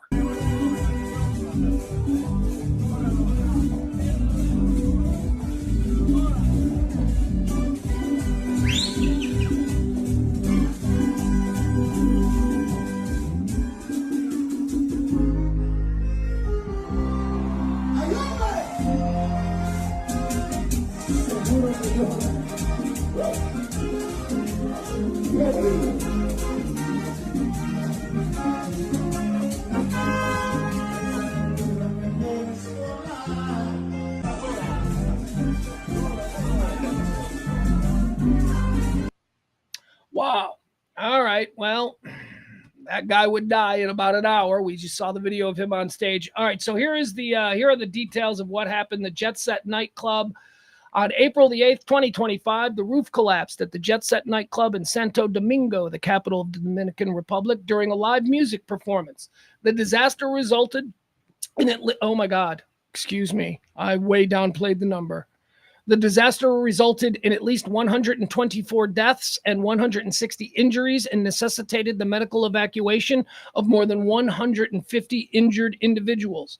Among those who died were Monte Cristi Provincial Governor Nelsie Cruz. Oh, so this is Nelly Cruz's sister. You know, Nelson Cruz, the baseball player. Well, of course, Texas. No, this is his sister. His sister was killed. Among those who died were Monte Cristi Provincial Governor Nelsie Cruz, former Major League Baseball players Octavio Dotel and Tony Blanco, and merengue legend Ruby Perez, who was performing when the roof collapsed. It says here, the Jet Set nightclub was hosting a concert by merengue musician Ruby Perez. The nightclub opened in 1973, underwent renovations in 2010. While the nightclub had operated for years, structural issues were relatively new. The building was originally a cinema, which had a very different safety regulation. The disaster happened on Tuesday, April 8th at 12:44 a.m. So that means Monday night. So Monday night, these people went out to this concert, and at 12:44 a.m. Monday night, even though it's Tuesday morning, that's when this happened. It happened at 12:44. At the time, there were between 1,000 and 1,300 people in the club. Wait, I just lost myself. I'm sorry. At that time, there were between 500 and 1,000 people in the club. Video footage reportedly taken of the concert in the venue showed a concert goer pointing to the roof, saying that something fell from the ceiling. Ruby Perez, the musician, was also seen looking at a section of the roof. Less than 30 seconds later, a loud noise was recorded and the recording went black. with a woman shouting in Spanish, "Dad, what's happened to you?" Oh, God, jeez. Just terrible, man. Just terrible. I mean, my whole thing is like now in America, when I go into a place, I've got pretty much, I've got faith in the structural integrity of the buildings and the regulations that we have that make sure that we're not, operating under the same regulatory boards that might, be down there in Dominican Republic. We're America, okay? I like to think our buildings are safer, even though I know that some of my conservative friends don't think we need regulations, but we do. So when I go to an event like this in America, I don't worry that the roof is going to collapse. I mean, I do worry that there's going to be some crazy person with a gun who's going to try and, shoot up everybody. That's a different concern. Good Lord, man. Ugh. I ain't never going to no foreign discos. This happened. You know where this seems to happen a lot? No, you know what? I think I feel pretty good. I could go to a disco in Europe. I'll go to a European disco. Not an Eastern European disco. No. But like France, England, Ireland, Scotland. I'll go to clubs there. Yeah, that's Germany. Absolutely Germany. That's fine. Serbia. I ain't going to no Serbian dance club. Are you kidding me? No. Thailand. I ain't going to none of those places either. Those places catch fire. I don't know if they collapse as much as they catch fire. There's always like some fire in Thailand that kills 400 people. And Central America. There you go. I guess I'm not going to any Central American discotheques either. But I'll go to a Carlos and Charlie's if I'm in Cancun. I feel like that's very Americanized. I feel like that's a little bit safer. Anyway, moving on. There you go. The tragic story of the Jet Set nightclub down there in the Dominican. What else do we have? Big news stories that we're going to talk about today. There's some White Lotus drama. You guys watch the White Lotus? Is there some White Lotus drama going on between Mike White, the creator of the White Lotus on HBO Max, just finished its third season, and oh my God, that show's so crazy good. So Mike White goes on Howard Stern yesterday, and apparently the guy who does the music for the White Lotus, which is really cool. Like, that's one of the like really cool things about the White Lotus is the way the music is integrated and the way the originals, like, it's just very cool, moody. Anyway, it's very cool. Reminds me a lot of the influence. Oh God, now I'm going to be a total TV dork. It reminds me of the influence that Angelo Badalamenti had over David Lynch's television projects. They were just incredibly deep and layered. Anyway. The White Lotus music guy, he's leaving the White Lotus. He's like, I am not working on another season of the White Lotus. And he's been going around to like newspapers and talking about what a jerk Mike White is and all that. So Mike White got on Howard Stern yesterday, and Howard Stern asked him about this. He said, why is you got one of the hottest shows in TV, you're ringing the cash register loud and proud. Why would somebody who's integral to the incredible series White Lotus, why would this person want to walk away now? And Mike White told the story of, here. Do we have it? Yeah, let's listen to it. No, okay, let's listen to it. Here we go. I can't.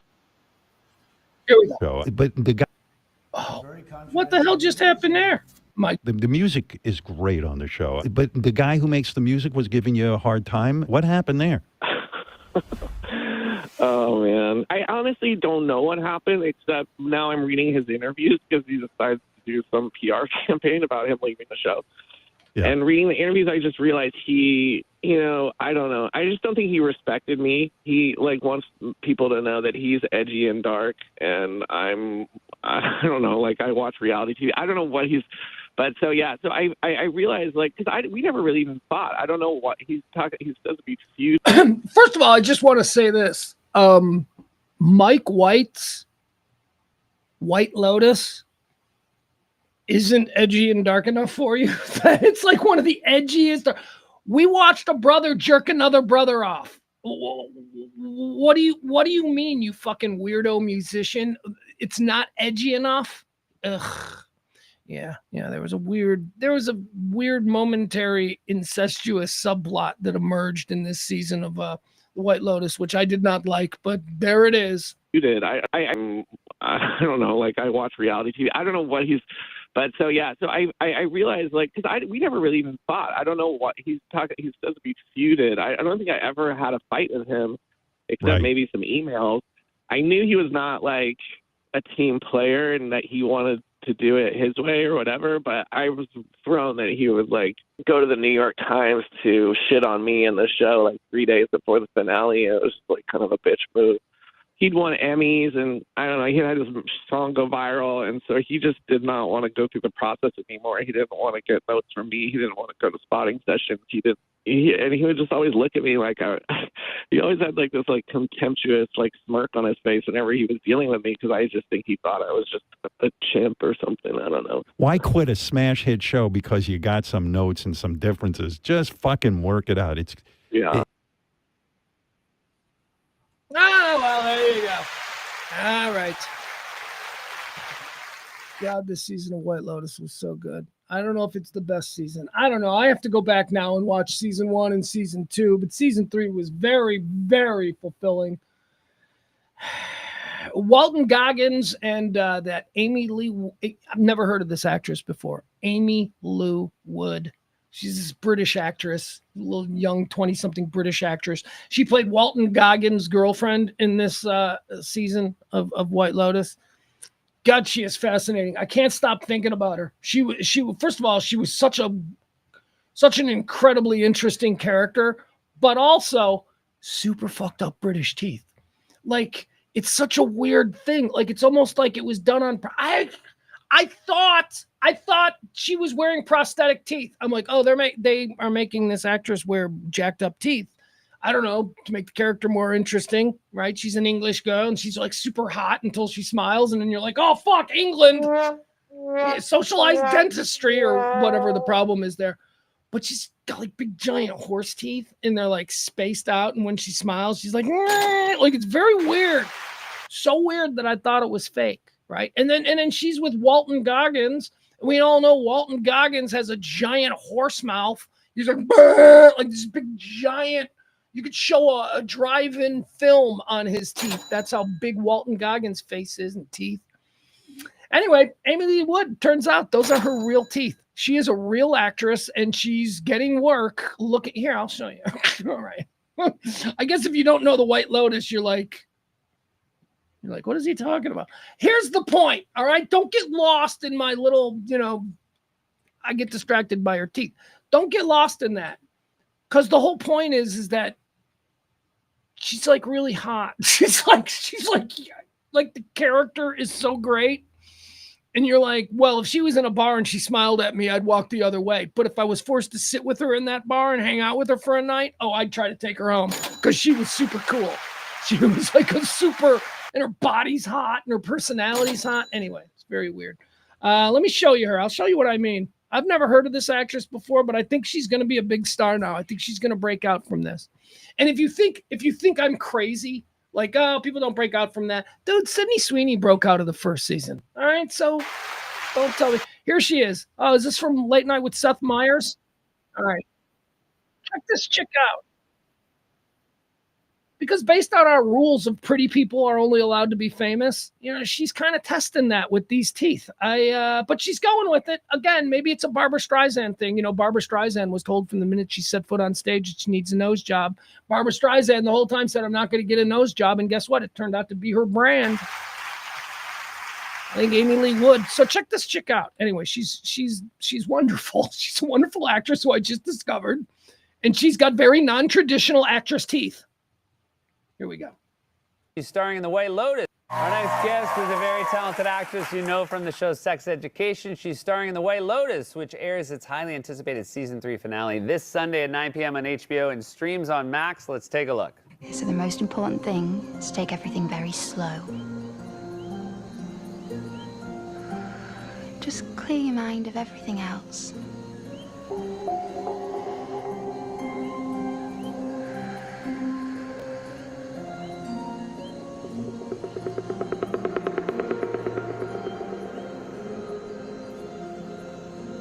So you get the idea, yeah?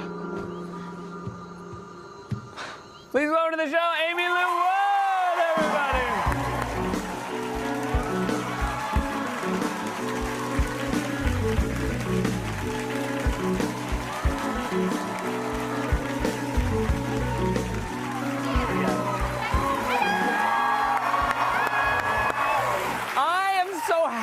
you're here. I'm so happy I'm here. You're the nicest one. All right. That's what Try and pause it on. Really? Is that the word out on the streets? The word on the street. Yeah, you've got a glowing reputation. Well, that's Sam. wonderful. You really do. But to make sure not to throw it away over the course of the next 8 minutes. Let's hope. Now, this is a show, like myself, you were a huge fan of the first 2 seasons. Huge. Super fan. So what was it like when you found out, when you got the news that you were actually going to be on season 3? It was both exhilarating. All right. I'm not going to get a good tooth shot. Anyway, you watch it. She's got weird non-traditional actress teeth. She's a wonderful actress. She's terrific. I can't wait to see what she does next because she's so fun. She's just such a, but I'm like, oh my God, look at that. I am super shallow when it comes to teeth. And then her personality and her character won me over. There you go. Yes, by the way, the chat room is saying that Mike White was in School of Rock. Mike White was in Freaks and Geeks. Mike White was an actor. He was an actor. He did I think he was in 40-Year-Old Virgin. He was in a bunch of the Judd Apatow stuff and all that stuff. But yeah, you may know Mike White, the creator of White Lotus, from School of Rock, where he played Jack Black's roommate. Good eye, Kev. Good eye. All right, let's see. White Lotus drama. All right, here we go. We'll get into the big local story. As I've been saying all morning and all afternoon, happy Luca Day to those who celebrate. I don't know if I'm still figuring out whether or not I'm going to be able to go over to the American Airlines Center, just a half a block away across the alley, just across. That's all I got to do. Block away probably, but so I'm deciding whether or not I'm going to go over there, and I'm going to see the big return of Luka Doncic. Luka, of course, traded from the Mavericks a couple of months ago to the Los Angeles Lakers. The city is still not recovered. The city is really, I mean, I've got some real thoughts on this. And I don't know if I've ever really talked about the Luka trade. I think that on the Shock House thing that we do, I think I've talked a little bit more in depth about it. But again, I'm not a Luka fan, okay? I'm not. As a matter of fact, I dislike Luka. I dislike Luka Doncic. I think he's a bitch. I think he's a crybaby bitch. At the very same time, I think that he's one of the 5 most exciting basketball players in the NBA right now, without question, right? Now, the problem with it is, yes, he is naturally gifted and he can do things that I have never seen anybody do, especially an Eastern European white boy. I mean, he's really incredible. It's undeniable. But the question with these guys is, how long is he going to be this incredible? How long will it be this undeniable? Because I guess the word among some people is that he doesn't work very hard. He's lazy. He ain't Michael Jordan. He ain't Kobe, right? He doesn't have that mentality where even though he's the best, he's got to sharpen that blade every single fucking day. The knock on Luka is that he just shows up and he balls out and he crushes everybody, puts up 70 and goes home and gets drunk. So from a management standpoint, a lot of people don't know if they want to do a max deal with somebody like that who's going to be 30 and, all of a sudden, maybe not as fast as they were. And he never played defense. But still, you can't trade that guy, man. So that's where we are here in Dallas. We traded that guy. Someone who I would have absolutely considered to have been untradeable, right? I mean, a day before they traded Luka, wouldn't you have bet all the money in your pocket that the Mavericks would never trade Luka? And then the next day they do. So this city, their superstar being traded away in his prime, something that just doesn't happen. I mean, you have to go back to the Boston Red Sox trading George Herman Ruth to the New York Yankees to find a fan base that has been as devastated as the Dallas Mavericks fan base had been over the last couple of months. And yeah, by the way, that does need to be pointed out.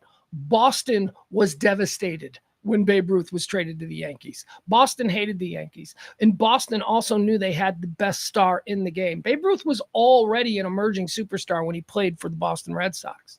So they knew. And there were articles written. Bob Sturm recently, I heard, I don't know, I heard a clip of it. I don't know if it was yesterday, if it was maybe recently. But Bob Sturm from The Ticket was reading an article from a Boston newspaper the day after Babe Ruth was traded. And it was very similar to what we've been seeing here in Dallas from fans. Here, I want to show you this, though. This has been going around. Did you guys see this? We're going to talk more about Luka coming back and what to expect and what we're probably going to see there out of the fans. But did you guys see this? This is so incredible. I don't know if this is AI. I don't know what this is. I call it magic. It was going around virally, and it's the evolution of Luka Doncic. Have you guys seen this? Let's just watch this for a minute, and then we'll get into the real story. So look at, there he is as a kid in 2005. Watch this. This is incredible.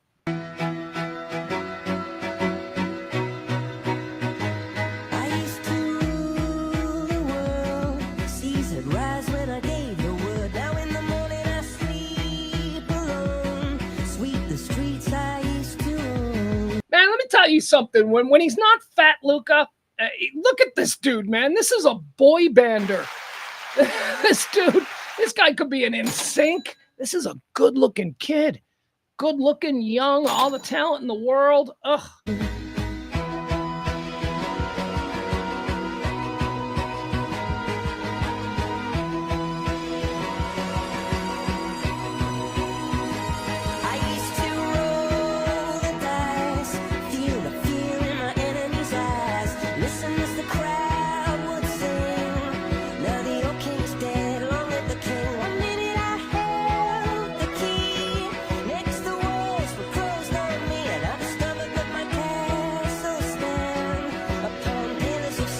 When's he get fat? When's he get, a little bit of a belly? He's thickening up, but that's because he's growing. He's maturing as a man. We're already at 2021, and I wouldn't say that this is heavy Luka. All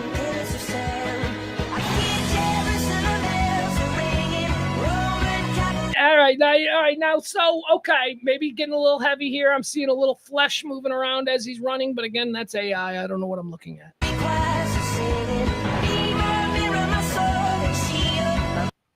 Is this fat Luka? This doesn't look, this is the fattest Luka, but this isn't even, I wouldn't call that fat Luka. Yeah,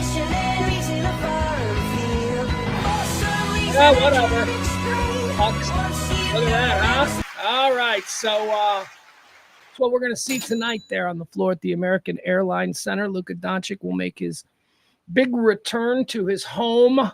The people who loved and nurtured and cared for him, and the place that his kid was born, and all that good stuff.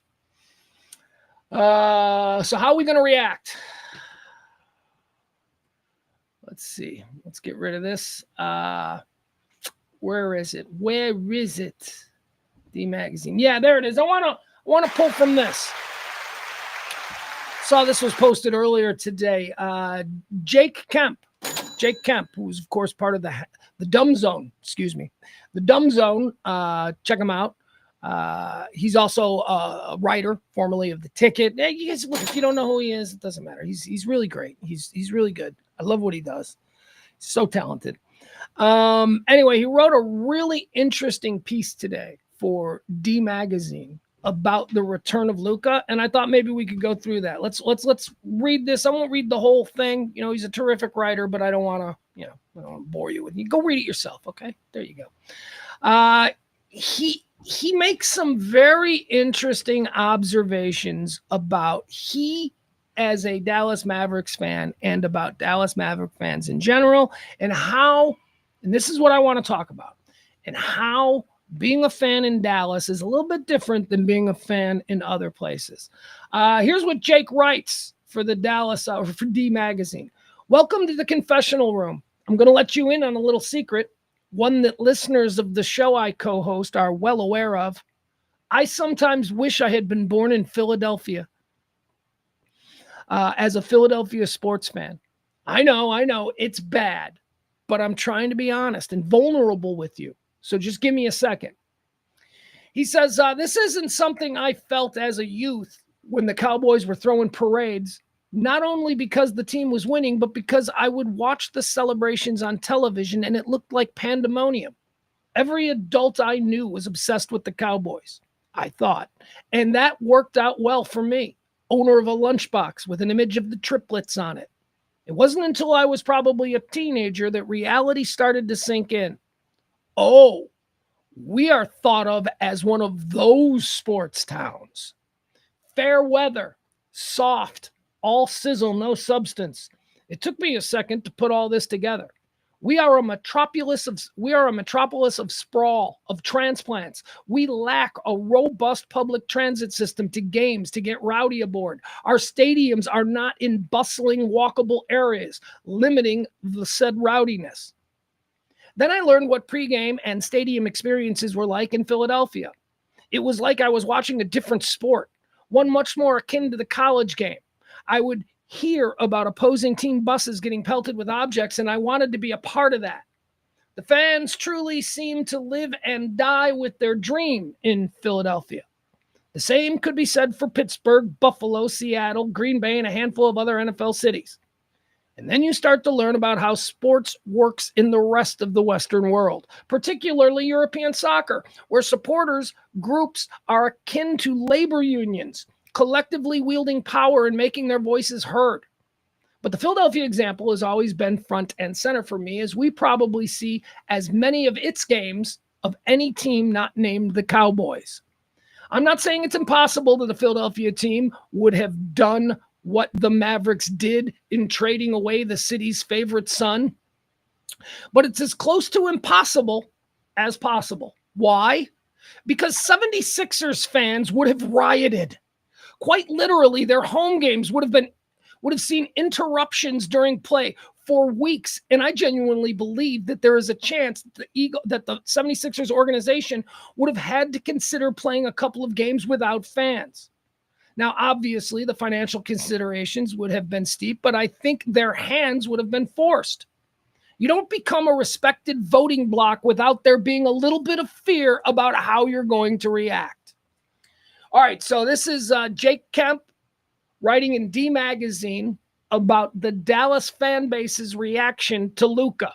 And what he is saying is that the people here, they didn't react the way other fans and other teams would have reacted. And he is drawing a direct correlation to the worst behaved fans in all of sportsdom, the Philadelphia sports fan. I say worst only because I don't think, like, the worst fans in all of sports are the Chicago White Sox fans, the South Side white trash. We are the absolute worst. We are the only fans in the history of any sport that I know of that has actually on multiple occasions jumped the walls and stabbed umpires and opposing team coaches. And that wasn't even one incident. That multiple incidents where we've had people charge out of the stands. We've had gunfights in our stadium. All right, so... But Jake's point is that Philadelphia would have reacted in a much different way. And not just Philadelphia, other cities would have reacted in a much different way than Dallas did. And I have to tell you, I don't really understand what the point is. I think this is a great read, and it goes on for about another, 5,000 words, but they're all enjoyable, so don't beat yourself up on it. And he goes on to talk about, the Dumonts and Nico and all of that stuff, and he seems to be suggesting that we, the fans, and I shouldn't put myself in this because I'm not, I'm a Bulls fan. I like the Mavs as like my adopted team, but I'm a Bulls fan. But he seems to be suggesting that the fans didn't go hard enough, which is interesting.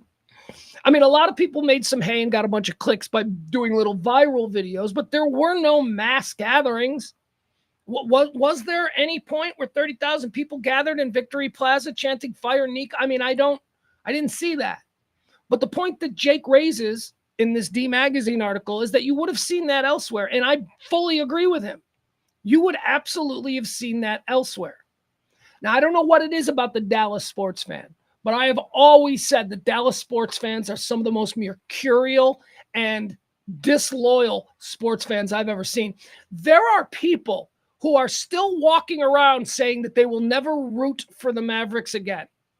Because this one GM and this one, son of some rich lady, isn't that what Patrick Dumont is? Because they made a really terrible decision. Well, you know what? I've been a fan of teams whose ownership over the past 50 years have made one incredibly alienating and awful decision after another. I'm still a fan. And I think that's because in other cities, more so than here for some reason, Fans are fans of the laundry first. You know what that means? Fan of the laundry? Like me with my fucking White Sox. I'm a fan of the laundry. Same with my Bears. I'm a fan of the laundry. Look, we got rid of Justin Fields, and I'm going to root for Justin Fields, but I am not going to suddenly become a Jets fan. No, I'll root for the guy who's wearing the laundry of my team. We root for the uniform. I know a bunch of people who are, Jake himself talks in the article. He goes on to talk about how he's going to the game tonight, and he is not a Mavericks fan anymore, and that he will be rooting for the Lakers and that he will be rooting for Luka Doncic and all of that. Now, I don't know if this is some form of catharsis for him, for the fan, to generate it that way. I don't know. It's been 2 months. He's not coming back. This is the night that he's going to come back. So how are we going to greet him? I mean, there's no question about how we're going to greet Luka, right? The place is going to go fucking nuts. The place is going to be absolutely bonkers. This isn't about an anger at Luka. They feel this is our child. Our child was kidnapped from us by the evil Nico. So I think the audience's reaction is just going to be overwhelming. I think that it's going to be... And they're probably going to do some really cool stuff on the board for him, a lot of Luka highlights. It's going to be a great night. The Mavs are going to get their asses kicked because I think that there's going to be it's going to be hard to stop Luka tonight. 70. I'm calling it. Luka's going to go off for 70. It's going to be nuts. But what are fans supposed to be? Jake seems to be suggesting that fans need to absolutely abandon the Mavericks, never be fans of them again, find a new team to root for. And I just don't think that that's realistic. Again, because I root for the laundry. My White Sox got rid of Jose Abreu like a year after he won the MVP. I love Jose Abreu as a man. I love Jose Abreu as a dude, as a guy. Sure, he went to Houston and shit the bed. That's fine. But he was our MVP. And when we got rid of him, I was very upset. I was like, why are we getting rid of him? Well, it's probably in his best interest. And I'm like, no, pay him. He wants to stay. And we didn't. And that upset me. But I'm still a fan of the laundry, man. I'm still a fan of, the team. So I think that if you're a Mavericks fan who is walking around now, maybe a couple of months ago, you were like, Mr. Mavericks fan, you got a bumper sticker and all that stuff. If you were that guy and now you're walking around and you're like, I'm not a Mavericks fan. You were never a Mavericks fan to begin with. You were like a fan of a guy. And this is another thing that I don't want to say that Jake kind of gets at, but it is one of the other criticisms of Dallas fans. Dallas is filled with Champagne fans. Champagne fans are fans that they will not fucking shut up when times are good, right? But then when times are bad, they have very little interest. They have very little. I think that stems from the sports media in this town. I think this town has absolutely atrocious sports media. What this town has done in the field of, I shouldn't say that because this is the home of the ticket and all of that, and it is some of the most entertaining sports media, okay?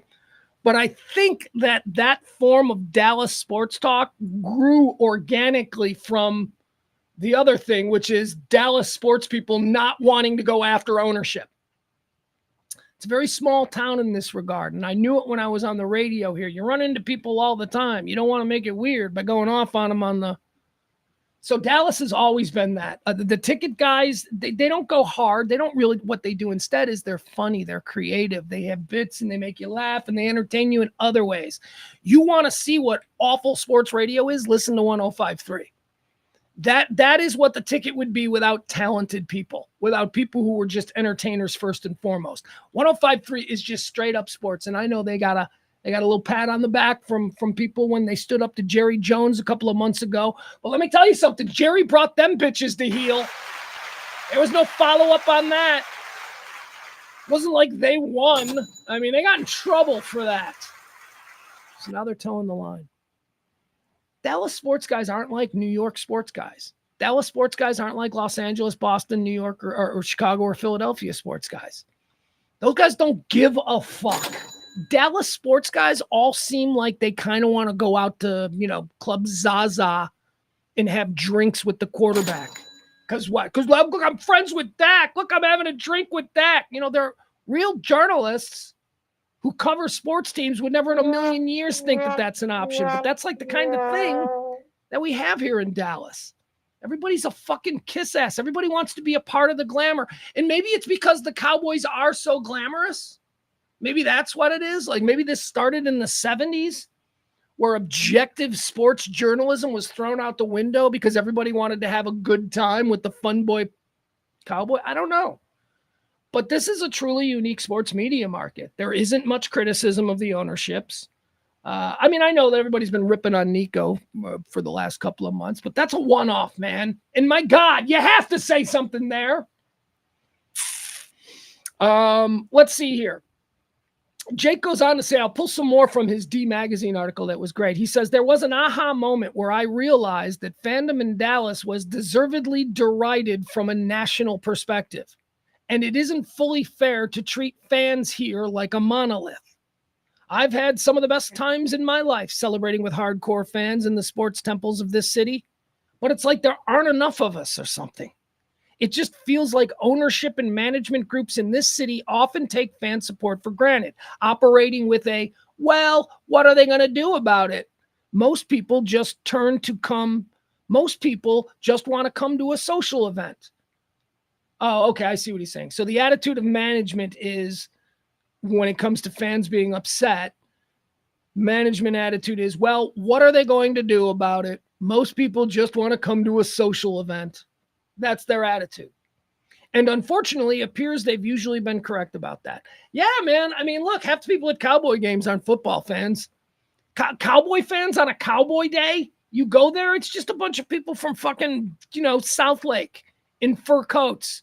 It's not like Green Bay. It ain't like Kansas City. It ain't like Pittsburgh. It's not. It's a completely different weird thing. And I was the first 5 rows at Mavericks games. This is like the most exclusive dance club in Dallas. The first 5 rows around the bowl at Mavericks games. Those people aren't even watching basketball. They're socializing. A bunch of women with big fake boobs. Now, I know you can say it's like Los Angeles. And yeah, that is like Los Angeles. But it ain't like New York. Those people who are ringside in New York, those people are hardcore. Spike Lee is into it, man. Stephon Marbury is into it, man. Charles Oakley is into it, man. It's just a different sports attitude. The Rangers winning the World Series and then it just, not being a major thing was so strange to me. Anyway, I don't know. Luka comes back tonight, and we got all 4 sports teams in this town. We have a media that has been derelict in their duties to call out people in power. We've got fans that seem apathetic, aside from just a few who want to do viral videos about how they're angry at Nico. I don't know. Let's see. We probably got some opinions on my sports take here on Dallas fans and what's happening here with this Luka Day. Once again, happy Luka Day for those who celebrate. Frank Smith, he's one of the biggest Dallas-Fort Worth sports fans I know. He says many folks are not from here. People come to Dallas to work and are from places like Boston and New York and California and the Midwest like me. Yeah, you're absolutely true. It is as far as the growth and the population here in North Texas, it is a very transient population, unlike other places, unlike New York. Well, New York's pretty transient too, but it's still big from the get-go. Let's say Philadelphia, Boston, right?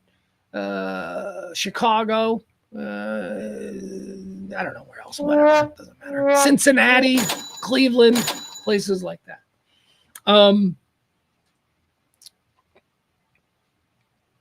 Those places have people who, born and bred. They're rooting for the same team that their grandpa rooted for. Whereas down here, like I go to Ranger games, but I wear a White Sox hat. Like I'm a White Sox fan. It's so that may have something to do with it. That the population boom here in Dallas, the population boom that then necessitated the introduction of major sports teams, that population boom was from people from elsewhere. So that's probably the effect on the fandom. The actual people who are die hard, maybe Maybe there's not enough of them born and raised in Forney. Maybe there's not enough of them from Richardson and Frisco and Plano, because this area is almost overwhelmed by people who bring their fandoms of other teams. Like me, I'm an example of that. I don't go crazy. I've been here for 20 years almost, right? Off and on. I'm not a Dallas sports fan first and foremost at all. I go to see Dallas sports fans when my Chicago teams are in town. But or like tonight, if I can get a ticket. Let me see. My thing went off.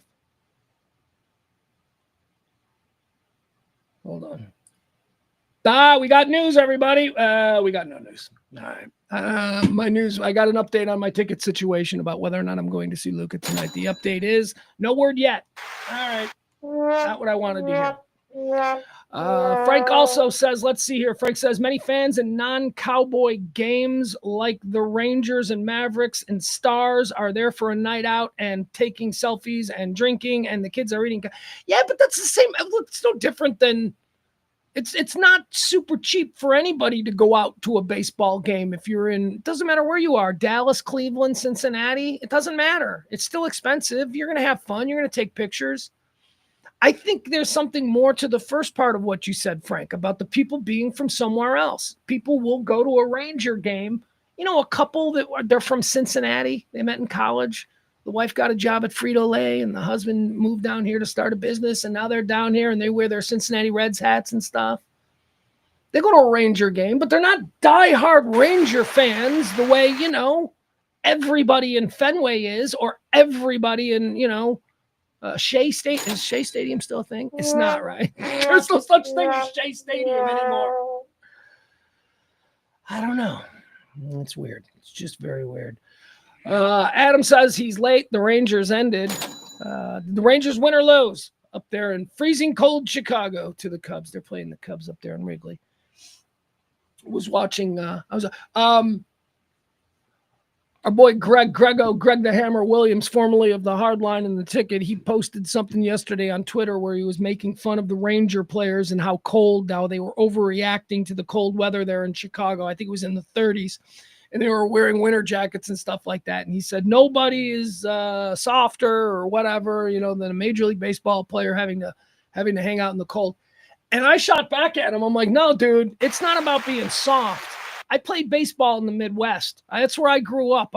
Half the baseball games I played in was fucking cold, man. And there is very few things in this world that are more instantaneously painful than the shock of a wood bat on cold hands. If your hands are freezing and you make solid contact with a wood bat and you don't have a firm grip and you get that revert, oh my God.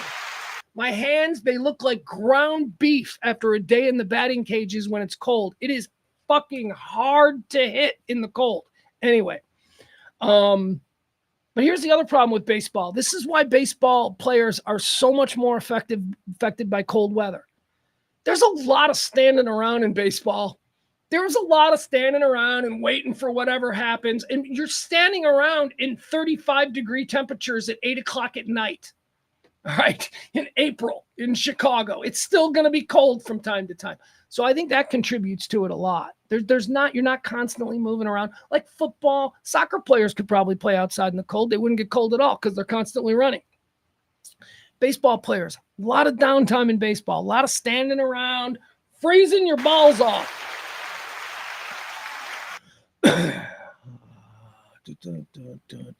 Adam says it sucks with aluminum bats too. Not nearly as bad. Yeah, I mean, I know what you're saying. Yeah, an aluminum bat can give you a nice little sting too, but it is a wooden bat, man.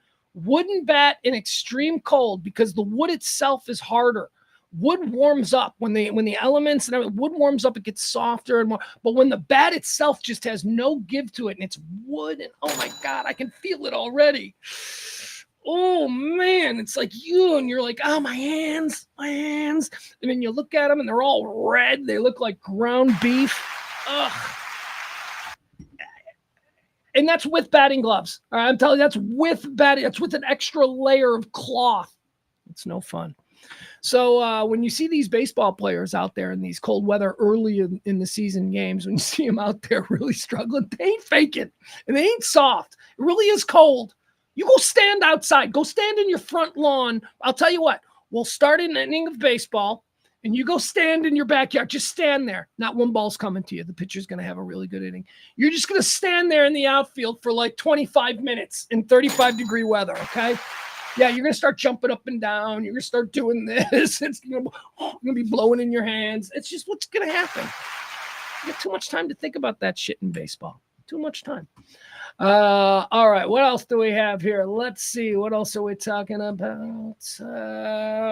We got the Luka thing. Luka's coming back. Still don't know if I'm going to the game or not. Sure hope I am.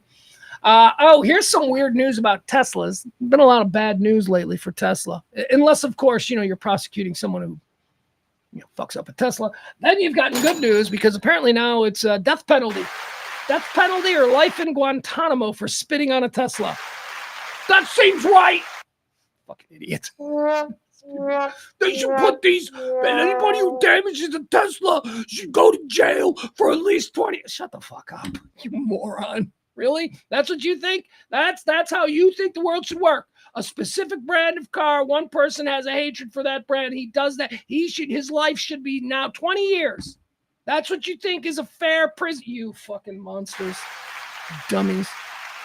You spit out a Tesla, it shouldn't be jail time at all. You know why? Because spitting on a Tesla doesn't do anything to a Tesla. You're not damaging it. All you're doing is spitting on a Tesla. You blow up a Tesla dealership, now we're talking. You blow up a Tesla dealership, you've done some damage. We're going to need to get lawyers involved. There's probably going to be a long jail term. That's all. Spitting on a Tesla. He keyed my Tesla. All right. Should you go to jail for keying a Tesla in a parking lot? Fuck no. You know why? Because you shouldn't go to jail for keying anything in a parking lot. You know what that is? That's a fucking miscreant kind of thing. That's just you're a degenerate. You're a jerk. We're not going to fill prison cells with degenerate jerks. So what do you get for scratching? What do you do for keying up a Tesla? I think you got to pay for it for sure. Maybe a night in jail. All right, you know what? That's fine. A night in lockup, maybe 2 nights.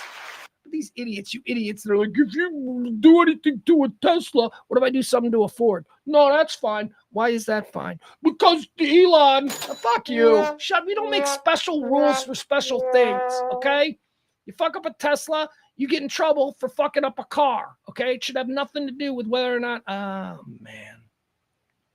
All right, let's go on to the latest news about Tesla. This is wild. Though the car company, this is from Jalopnik, their car, they're the big tech site, Jalopnik. It says Tesla trade-ins. Though the company previously declared that there were over 1 million Cybertruck pre-orders.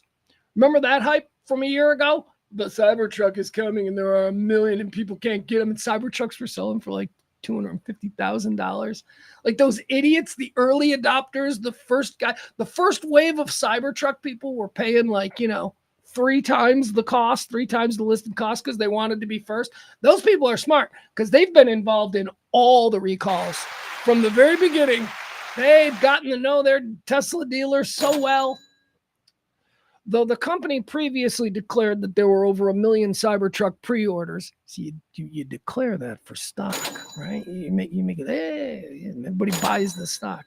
Though the company previously declared that there were over 1 million Cybertruck pre-orders, Tesla can't find buyers for the current backlog of nearly 2,500 Cybertrucks, or about $200 million worth of inventory. All right, so. That was an interesting little couple of numbers that they gave us there. So Tesla is saying they have about $200 million in Cybertruck inventory. They also are saying that the number of Cybertrucks is 2,400. Okay. So I'm like, I've seen Cybertrucks going for 150, 200, 250, crazy amounts. And not recently, but like back 6 months, 9 months ago, we were seeing these crazy.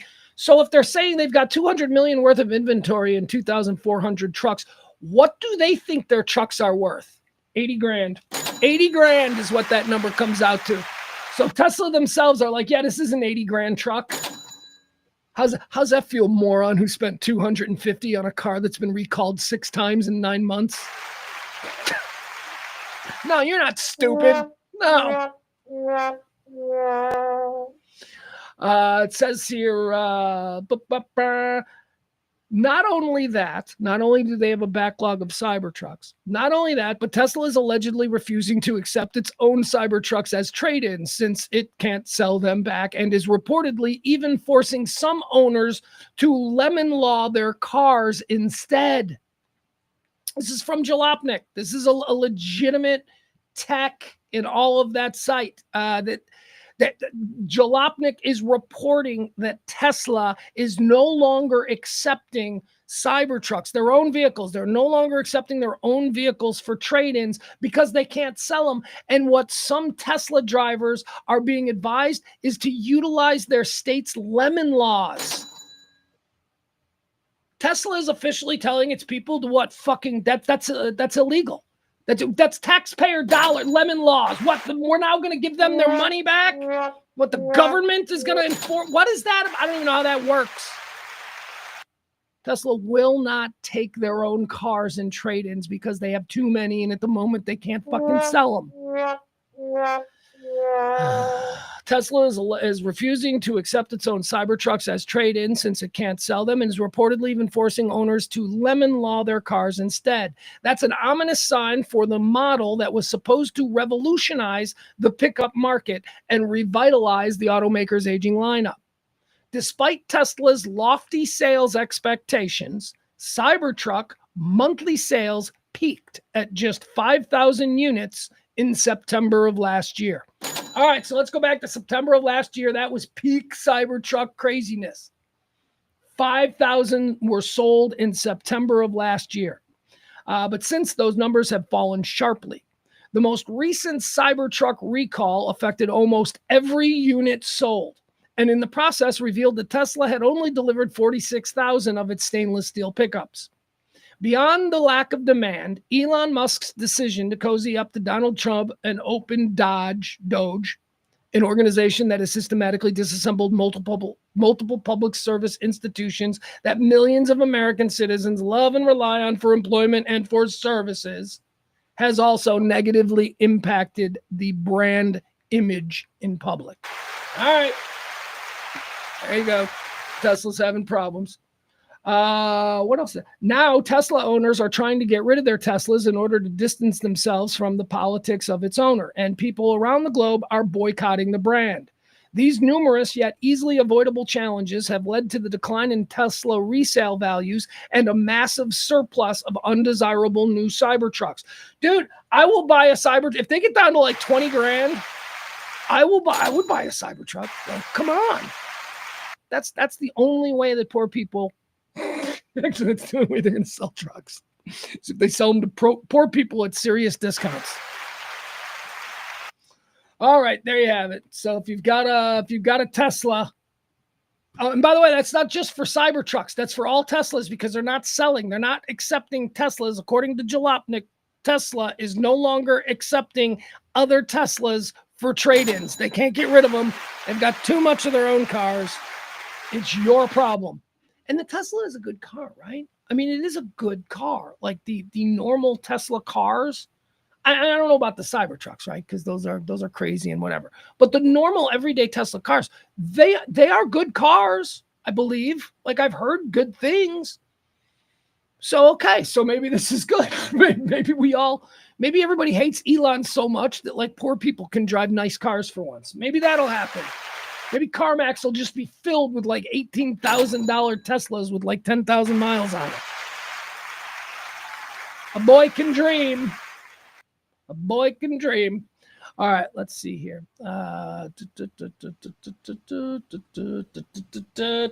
how about a list of the wealthiest cities in America? Or not the wealthiest cities in America, wealthiest cities in the world. I don't care about the wealthiest cities in America. I can guess. The wealthiest city in the world, that's got my eye. I'm like, oh, I want to know what that is. You got to figure Far East, right? Some crazy place over like off the coast of China or something. It's got like the most quadbillionaires or something.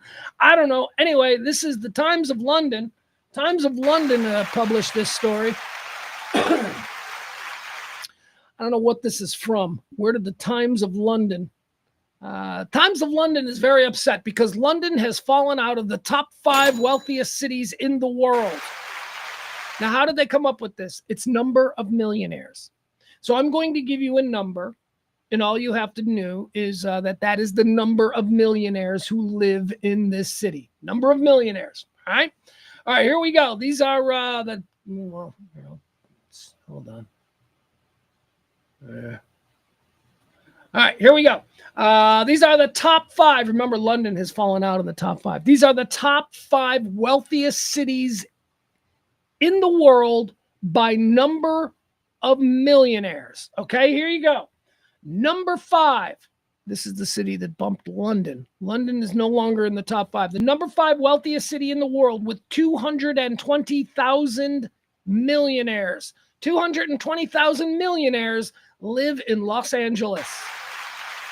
Los Angeles is number 5. Number 4 with 242,000 millionaires. Yeah, this is one I figured would be up there. Singapore. Number 3, wealthiest city on the planet with 292,000 millionaires living in the city of Tokyo. Number 2, wealthiest city in the world with 342,000 millionaires. The number 2 wealthiest city in the world. Yeah. So I always think this is the most expensive city in America, but it's not. San Francisco. San Francisco is the second wealthiest city in the world with 342,000 millionaires living in San Francisco. That brings us to number 1. What is the number one wealthiest city in the world? Yep, you knew it, with 384,000 millionaires. New York, start spreading the news. New York is number 1. That's your top 5. Top 5 wealthiest cities on the planet: Los Angeles, Singapore, Tokyo, San Francisco, and New York City. Where was London? Because London apparently got bumped out. So where's London? Oh, London is 6. There. Oh, we'll do the next 5. All right, here's the top 10. Why not? I gave you the top 5 wealthiest cities on the planet. Let me give you the top 10. Number 6 is London. London has 215,000 millionaires. Number 7 on the list is Paris. You knew Paris had to be in there, right? Paris has 160,000 millionaires. Number 8 on the list of wealthiest cities. I'm surprised this is 8. I would have thought this was higher. Number 8, Hong Kong. Hong Kong has 154,000 millionaires living in the city of Hong Kong. Number 9 on the list of the wealthiest cities on the planet. Number 9 with 152,000 millionaires living in the city of Sydney, Australia. Number 10, rounding out the top 10 with 127,000 millionaires living in the city of my hometown, Chicago. So there you go. All right, top 10 wealthiest cities in the world: Chicago, Sydney, Hong Kong, Paris, London, Los Angeles, Singapore, Tokyo, San Francisco, and New York City. There you have it. What else do we have here? Oh, how about another list? Yeah, let's do another one. All right, here we go. Let's talk about the best airport food. You guys travel? I don't travel as much. Never mind. Don't say it. Not everything that's next up in your head needs to be said. I almost said, I don't want to say it. Anyway, I don't travel as much as I would like to. But I used to travel, and I used to make it was very important to me, my ranking of airports. What we've got here is we've got a list here of airports. It's an airport ranking, but it's the only important thing that I find about airports, okay? These are airports ranked by their food choices. So important. So important, because a lot of times you find yourself with nothing to do in an airport. Like, I don't know, your plane's getting delayed or you got an hour to kill and you need restaurants. I will give you an example. I used to love flying into Love Field. Like when I was living in Chicago and I'd fly back here for this reason or the other, I used to love flying into Love Field. Why? Because right when you get off the plane, right there, the first food things that you see, Whataburger. There's a Whataburger right there in Love Field. You're walking out the gate. You start to smell that shit. You're like, I love that. I love that there's a Whataburger there. On the other end of it, Midway Airport in Chicago, which I'm sorry, I'm going to go to my grave. We'll give you the full list of the airports that supposedly have the best food. I think that Midway Airport has the best food of any airport I've ever been to. Midway Airport has a food court, just like a mall. You know, like you go to a mall and they got like a big food court. Midway has a food court, like a mall food court, but it is all legitimate Chicago cornerstone restaurants and fare. Like for instance, there's a Pegasus Gyro. So like you get a food court, you get yourself a real Chicago gyro right there, right next to it. You get an Al's Italian beef. Next to that, you get a Wiener Circle for hot dogs. Then you got like a Giordano's pizza. It's the best. It's the absolute best. So I love Midway. I love coming home to Chicago and it just being like, hey, you know, we ain't leaving right away. We're gonna stop. We're gonna eat. I'm gonna get a gyro. I'm gonna get a hot dog, and I'm gonna get a beef sandwich, and then we'll be on our way. So I love Love Field and Midway Airport. I think they have great food at both of them. But here we go. The experts have spoken, and apparently those two airports are just too piddly dunk for this list because neither of my two favorite make the list. All right, let's see here. These are the 10 best airports in America for food. Number 10, Seattle Tacoma. Never been. Let me tell you about the food of Seattle. Fish, right? Whenever you see like videos of like the Seattle economy and all that stuff, you always see like fishmongers in Seattle and like throwing fish. So I think of fish, but also I think of hot dogs with mayonnaise and coleslaw, right? Don't they do that? Don't they put coleslaw or mayonnaise on their hot dogs? That's fucking gross. I want no part of it, Seattle. Number 9 on the list of airports with the best food, Miami International Airport. I bet you get a good Cuban. I bet you get a good Cuban sandwich, and I'm all for that. Denver International Airport comes in number 8 as having the best food in America. Not a clue. I have no clue what they got. And what is Denver famous for food-wise? No idea. Number 7 is San Francisco International Airport in California. Yeah, I bet San Francisco would have good food. And it's because San Francisco is a great food city. San Francisco has amazing food, whether it's the Asian influences or a very heavy Italian influence. Oh my God. San Francisco's great. Seafood, like a really great California seafood scene. Oh, San Francisco's got an incredible food scene. So there you go. Number 7, San Francisco International Airport. Number 6, not in the top 5, but we'll take it, Dallas-Fort Worth International Airport. I got to be honest with you. I don't know. I couldn't give you any of the food examples at Dallas-Fort Worth International Airport. I haven't flown out or into Dallas-Fort Worth International Airport in easily a decade. I can't remember the last time I used DFW. I use Love Field for everything. It's the greatest airport on the planet. Let's hear it for Love Field. I love it. So I don't know what kind of stuff they got there at DFW.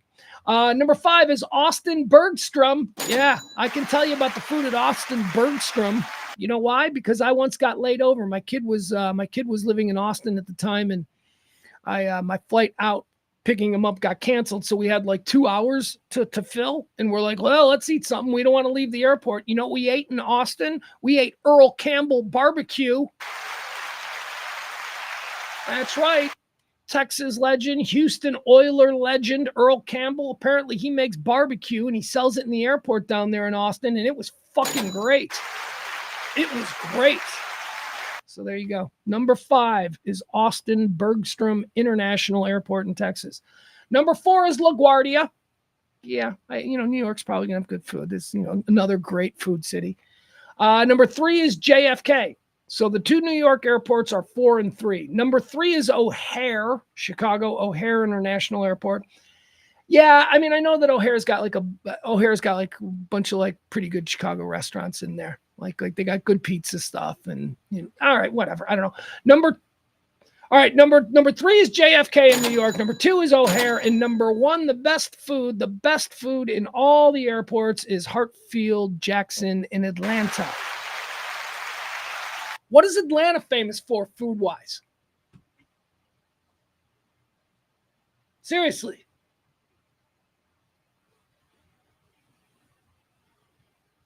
Soul food? Yeah, like maybe like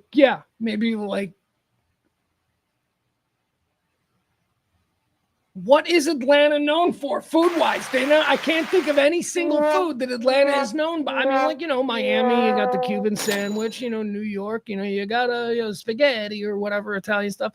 Chicago, you can go pizza or hot dogs. Dallas down here, we can go barbecue or tacos. What the fuck is Atlanta known for?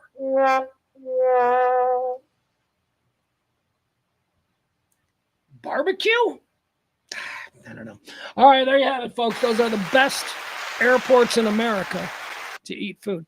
Hey, you want to see something funny? I saw this. We're going to close out with this. This is how we're going to end today's show. And I wanted to play this because I saw this going around yesterday and it brought back nice memories for me. This is a bit that me and my former partner used to do. Kelly and I were just obsessed over the years with the game show Wheel of Fortune. And we were obsessed with people screwing it up. So, we would record Wheel of Fortune every night. And then, we'd be like, hey, did you see Wheel of Fortune last night? Let's get that clip from that person. Anyway, it's always funny to see people really struggling. So I wanted to show you this. This reminded me of that old bit we used to do, Wheel of Misfortune. Here is, I don't know if this is last night, but it was going around. It was going around virally this morning, and I saw it. So I don't know if this is new or old, but here we go, man. We can all feel for our brother, our fellow man in a moment like this. Wheel of Fortune.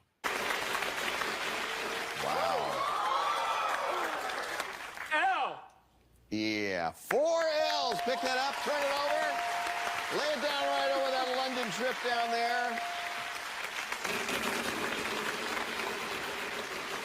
650. Y. There's a Y. I mean, you guys can see it, right? Right. You can see it. He's spinning. He's feeling like, I don't know what but you can see it, right? The answer is mythological hero Achilles. Achilles and the Achilles heel and all of that. Okay, so we know what the answer is. We're just waiting for him. He's collecting some money. Let's let him play the game. 500. G. 1 G.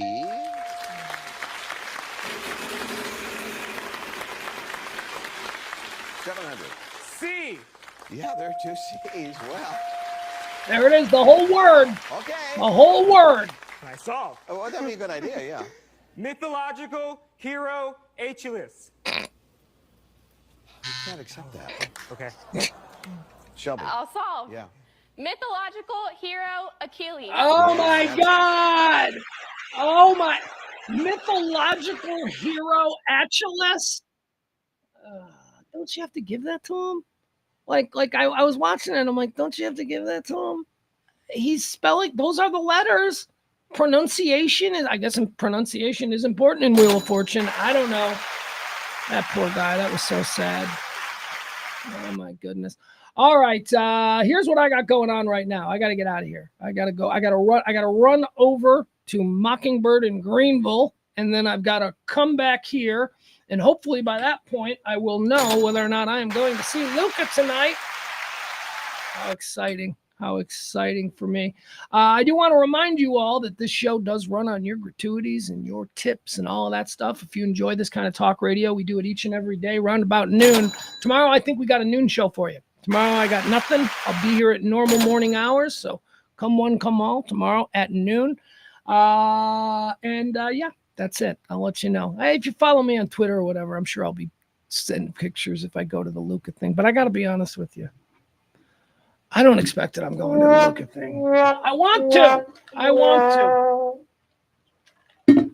What are you going to do? All right, guys, I love you. Be good to each other. We'll see you back here tomorrow at noon. Like, follow, subscribe, all that stuff. And if you're so inclined, drop a little something and help tip the show. We love you. Bye.